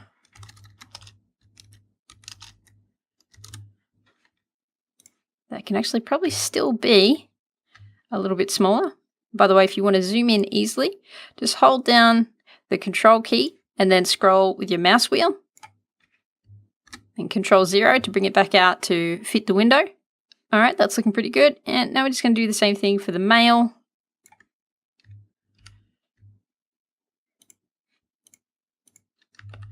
So we're going to select this phone number and copy and paste it exactly where it is. Then we're going to hold down Shift and hit the down arrow on the keyboard so that we can just nudge it down into the right space. So that looks like it's properly aligned. Double click in there to add an email. And then we're going to do the same thing for the last part. Get rid of the existing URL. Group it. Hide it, select the line above here, copy, paste, Shift and the down key. And you can hold down the spacebar to get a clearer view when you're trying to perfect your alignment. Double click to edit and we'll add in our website. Now, that one's probably just a smidge too low, so I'm just going to hit up on my arrow keys. And once again, ignore the spelling. Or if you're going to be typing something multiple times, you can actually tell the system to learn the spelling so that you don't have to keep telling it to ignore the spelling over and over again. And just going to switch up the left alignment a little bit too. All right, so now that's all done. Both of these are now ready to go. It's basically the same editing process as everything that we've done so far, so you can see how this is all very approachable. There's a lot of stuff here that you really can just do yourself. And when it comes to print though, there are a couple of things that you need to be aware of. The first thing is that any graphic that you do for print needs to be much higher resolution than graphics that you do for the web. On the web, we want graphics to be small in file size so they can be delivered fast. So typically, a web graphic will be 72 dots per inch. With print graphics, file size is largely irrelevant. What we want is as much information in that file as possible so we can get a really good quality print. So print graphics are typically around 300 dpi or higher. So here's how you check and make sure that your print graphics are right. Make sure that nothing on your canvas is selected so that the document setup button will show up here on the context toolbar.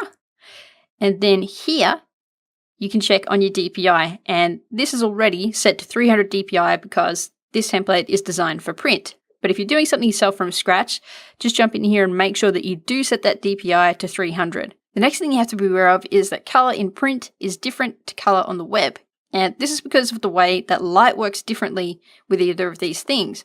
When you're looking at a monitor, you have light being shone out of the monitor directly into your eyes. Whereas with print, light is coming from whatever light source, the sun, an electric light, it's bouncing off the paper, and then it's coming into your eyes. And these two things actually make colors look a little bit different. And for that reason, there are two different main color formats that are used in each of these types of media. When you're working with web, you use RGB colors, which stands for red, green, and blue. But when you're working with print, you need to work with CMYK colors, which stands for cyan, magenta, yellow, and the K represents black. Now, if you accidentally give a file to a printer and it's still in RGB mode, then the colors that you're seeing on your screen are going to look different to when it actually comes out in print. So to make sure that this is set up right, you go into the color tab and you check here to make sure that the color format says CMYK. So because this is a print template, this has already been set to CMYK and it's good to go. But again, if you're doing something from scratch, just make sure that you set the right color format. All right, so now both of these are ready to export. So we can go up to File, Export. And now the question is, well, which of these formats do we use? Generally speaking, most print graphics are going to be fine to export as PDFs. And in Affinity down here, you also want to go into this preset and change it to PDF for print. So you can save that out and then that'll be good to take to a printer. Another file format that you might be asked to use is EPS. And then the same thing again, in the preset, change that to EPS for print. But generally speaking, PDF is going to be just fine. All right, so that's it. It's that straightforward to set yourself up a business card. We've taken a nice simple example. But of course, if you want to go with something more complex, it's the same principles apply to these other business card templates. You'll just get in there, put your own text in, select any objects that you want to change the color of and change them up, replace photographs if you need to, and then you're good to go as long as your export settings are correct. So now we have just one more lesson and one more piece of print material to create, and that is a promotional flyer. So we're going to imagine that our Yoga Works gym is all set up, it's ready to go, and now it just needs a bit of promotion. So we're going to go through how you can make a flyer to hand out to people to start spreading the word. So we're going to go through that in the next lesson. I'll see you there. Hey, welcome to the last lesson in branding on a budget with Elements and Affinity. We're going to do one more piece of print material, and that is going to be a flyer. So just like we have with pretty much everything so far, I'm going to jump into the drop-down list here and choose graphic templates. Then we're just going to search for yoga flyer. All right, so we've got a few here already, but what we want to do is make sure that we're only getting print templates. So we'll refine these results a little bit further by checking this box. And now we know that everything here is designed to work with the DPI that we talked about before, the amount of detail in the image, and that it's also designed to work with CMYK colors. We are going to be working with this flyer here. You can see that it already has pretty close to the green and blue colors that we want. It's got a good spot for our logo, so converting this into a flyer for our project should be pretty straightforward. Let's take a look. All right, so here is our flyer template in Affinity Designer, and you might be looking at that and your first thought might be, well, that looks a little bit more plain than what I thought from the demo, and that's only because we haven't had any images added in here and in each of these three spots, and that's something we're going to do as part of this process. That's actually the only thing that's different between this and this. So once we get these images in, that's going to look great. First up, we are going to get our logo up here in the top left. Most of the process for converting this into a flyer for this project is just going to be the same stuff that you've done in the previous lessons. So changing the colors, changing the text, but we don't want to spend too much time going over ground that you've already covered pretty thoroughly at this point in time. So what we're going to do here is focus on a couple of things that you haven't quite touched yet. And one of those things is you'll notice that we have these lines around the outside. These are guides, and these are there because of something called bleed. Whenever you do something for print, you need to have a bit of space around the outside where you don't have any critical graphics, because it's always possible that around the edge of something for print, there might be some imperfections or things might be cut just a little bit off, and you don't want anything critical to accidentally get chopped out of your design. So when you're working in here, make sure that you keep all of your most important graphic elements inside these lines. All right, so the first thing we can do is get our logo in here, but you'll notice that this needs a wide logo instead of a more vertical logo.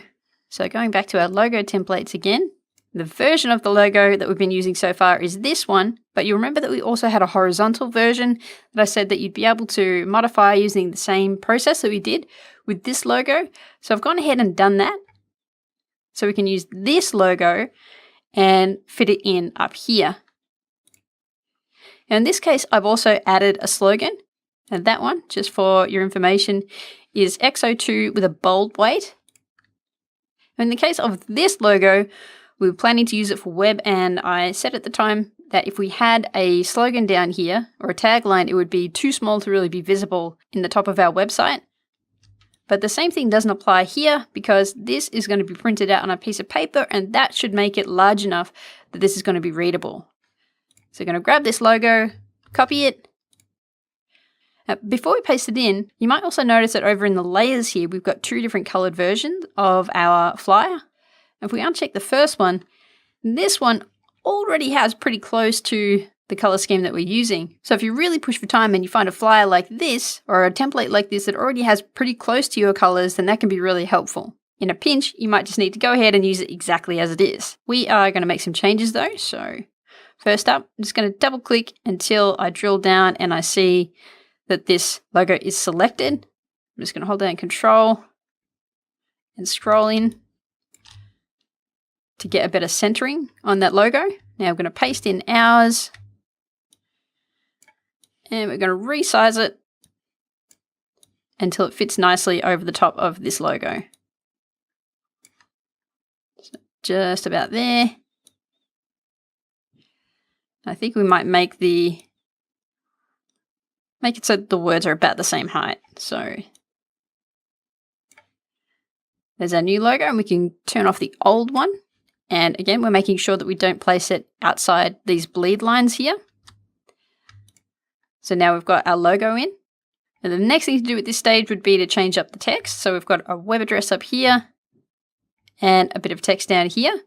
And we've already gone through a lot of text editing so far. You already know how to do it, so I'm not going to make you sit through watching me make all these changes. If you want to go ahead and make changes to this text now yourself, pause the video and then come back and we'll move on to the next step. All right, so I've gone ahead and changed up the text here. I'll just zoom in a little bit so you can see a bit more clearly. So I've changed up the URL, changed the font here on the big word yoga and added in a slogan, and changed up this font and this font and added in custom text information. And while I was at it, I also changed the colors of these three blocks here. Those were just changed in the same way that you've already changed other colors with things before. So I've just moved past those parts that you've already learned how to do. So I'm just going to show you a couple more things that still need to be done to finish tweaking up this flyer. And the first thing I'm going to do is select this word yoga up the top here, and we actually want to push it out so that it takes up more of the space on the side here. But we don't want to make it bigger because if we do, it's going to start to become too high. Instead, we can select the text and open up the character panel. And now what we can do is use this little setting here to add more space in between each of the letters. So all we have to do is just hit this little upwards arrow here. Or if we want, we can go straight to a larger percentage. What I'd actually do is add quite a bit of space. We're going to type in 100%, maybe even 150. And now our letters are nice and spaced out, and we don't have quite so much space that's empty on the edges here. So now that looks pretty good.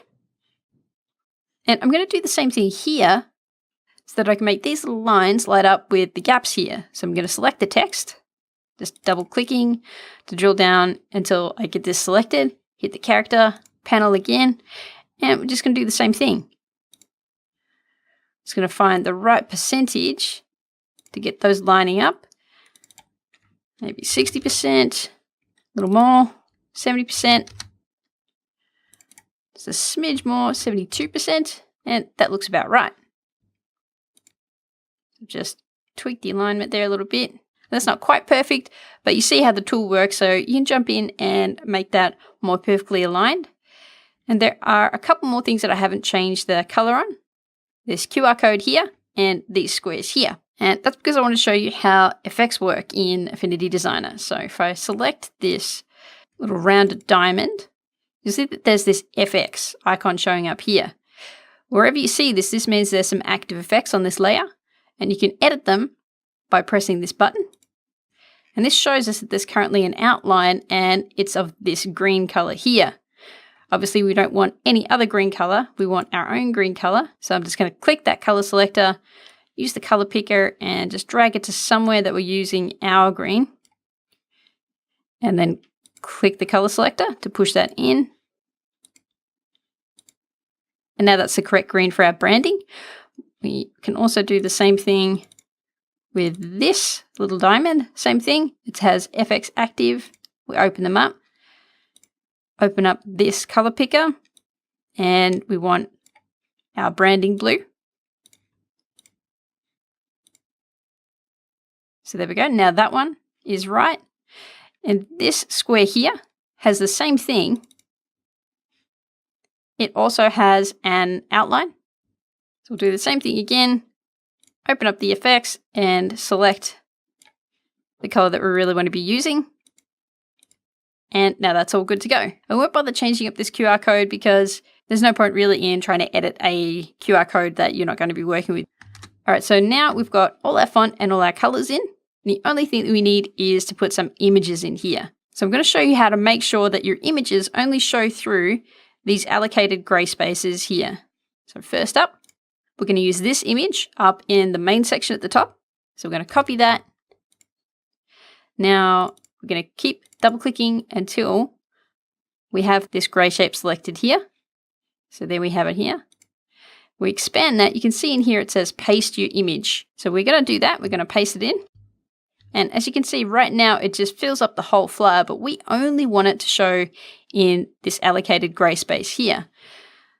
So what we're going to do is drag this so that it's nested underneath this image. And then this image is actually going to act like a cookie cutter, and it's going to clip off any part of the image that's showing outside of the boundary of this shape. So we're going to drag it down and then to the right. You see where that's positioned there? Make sure you don't accidentally drag the layer onto this layer below like this, because then you're going to get a different effect to what you're actually trying to achieve. It's down and then pull it off to the right. Now it's nested inside that shape, and we can resize it so that it's the right width. We'll give it a little space to work with. And then we can line it up so that it works nicely for our flyer. All right, so there we go. That's looking pretty cool. Now all we have to do is follow the exact same process for these little 3 squares here. So we've got a couple of other photos as well. These have all just come from the photos section on Elements. So we're going to copy that. Now we're going to find this square by continually double clicking until we get in there. It says paste your image, so we're going to paste in above. And then once more, drag it down and to the right. And there we go. Now it's locked inside that space. Obviously it's far too large, so we're just going to shrink that down, just dragging on those corner handles.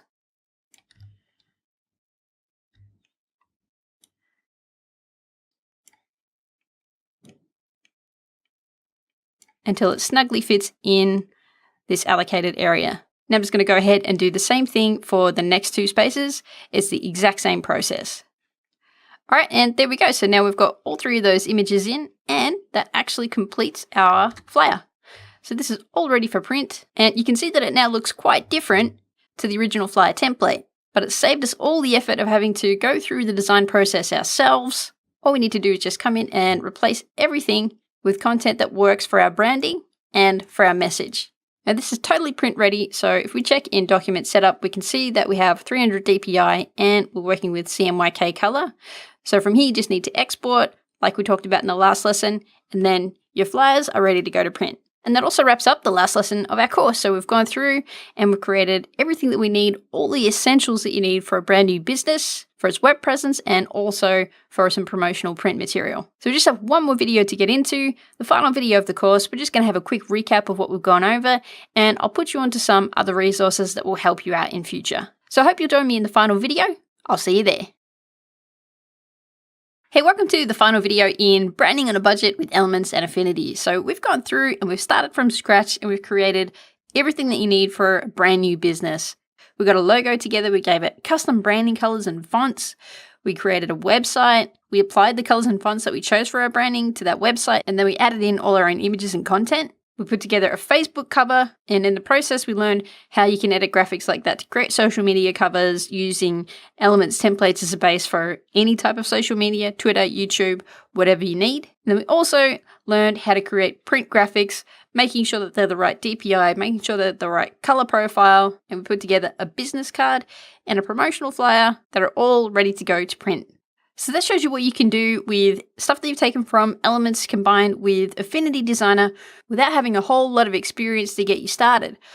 But if you want to take what you can do even further, then it's going to help you out to learn a bit more about Affinity Designer and also about working with websites.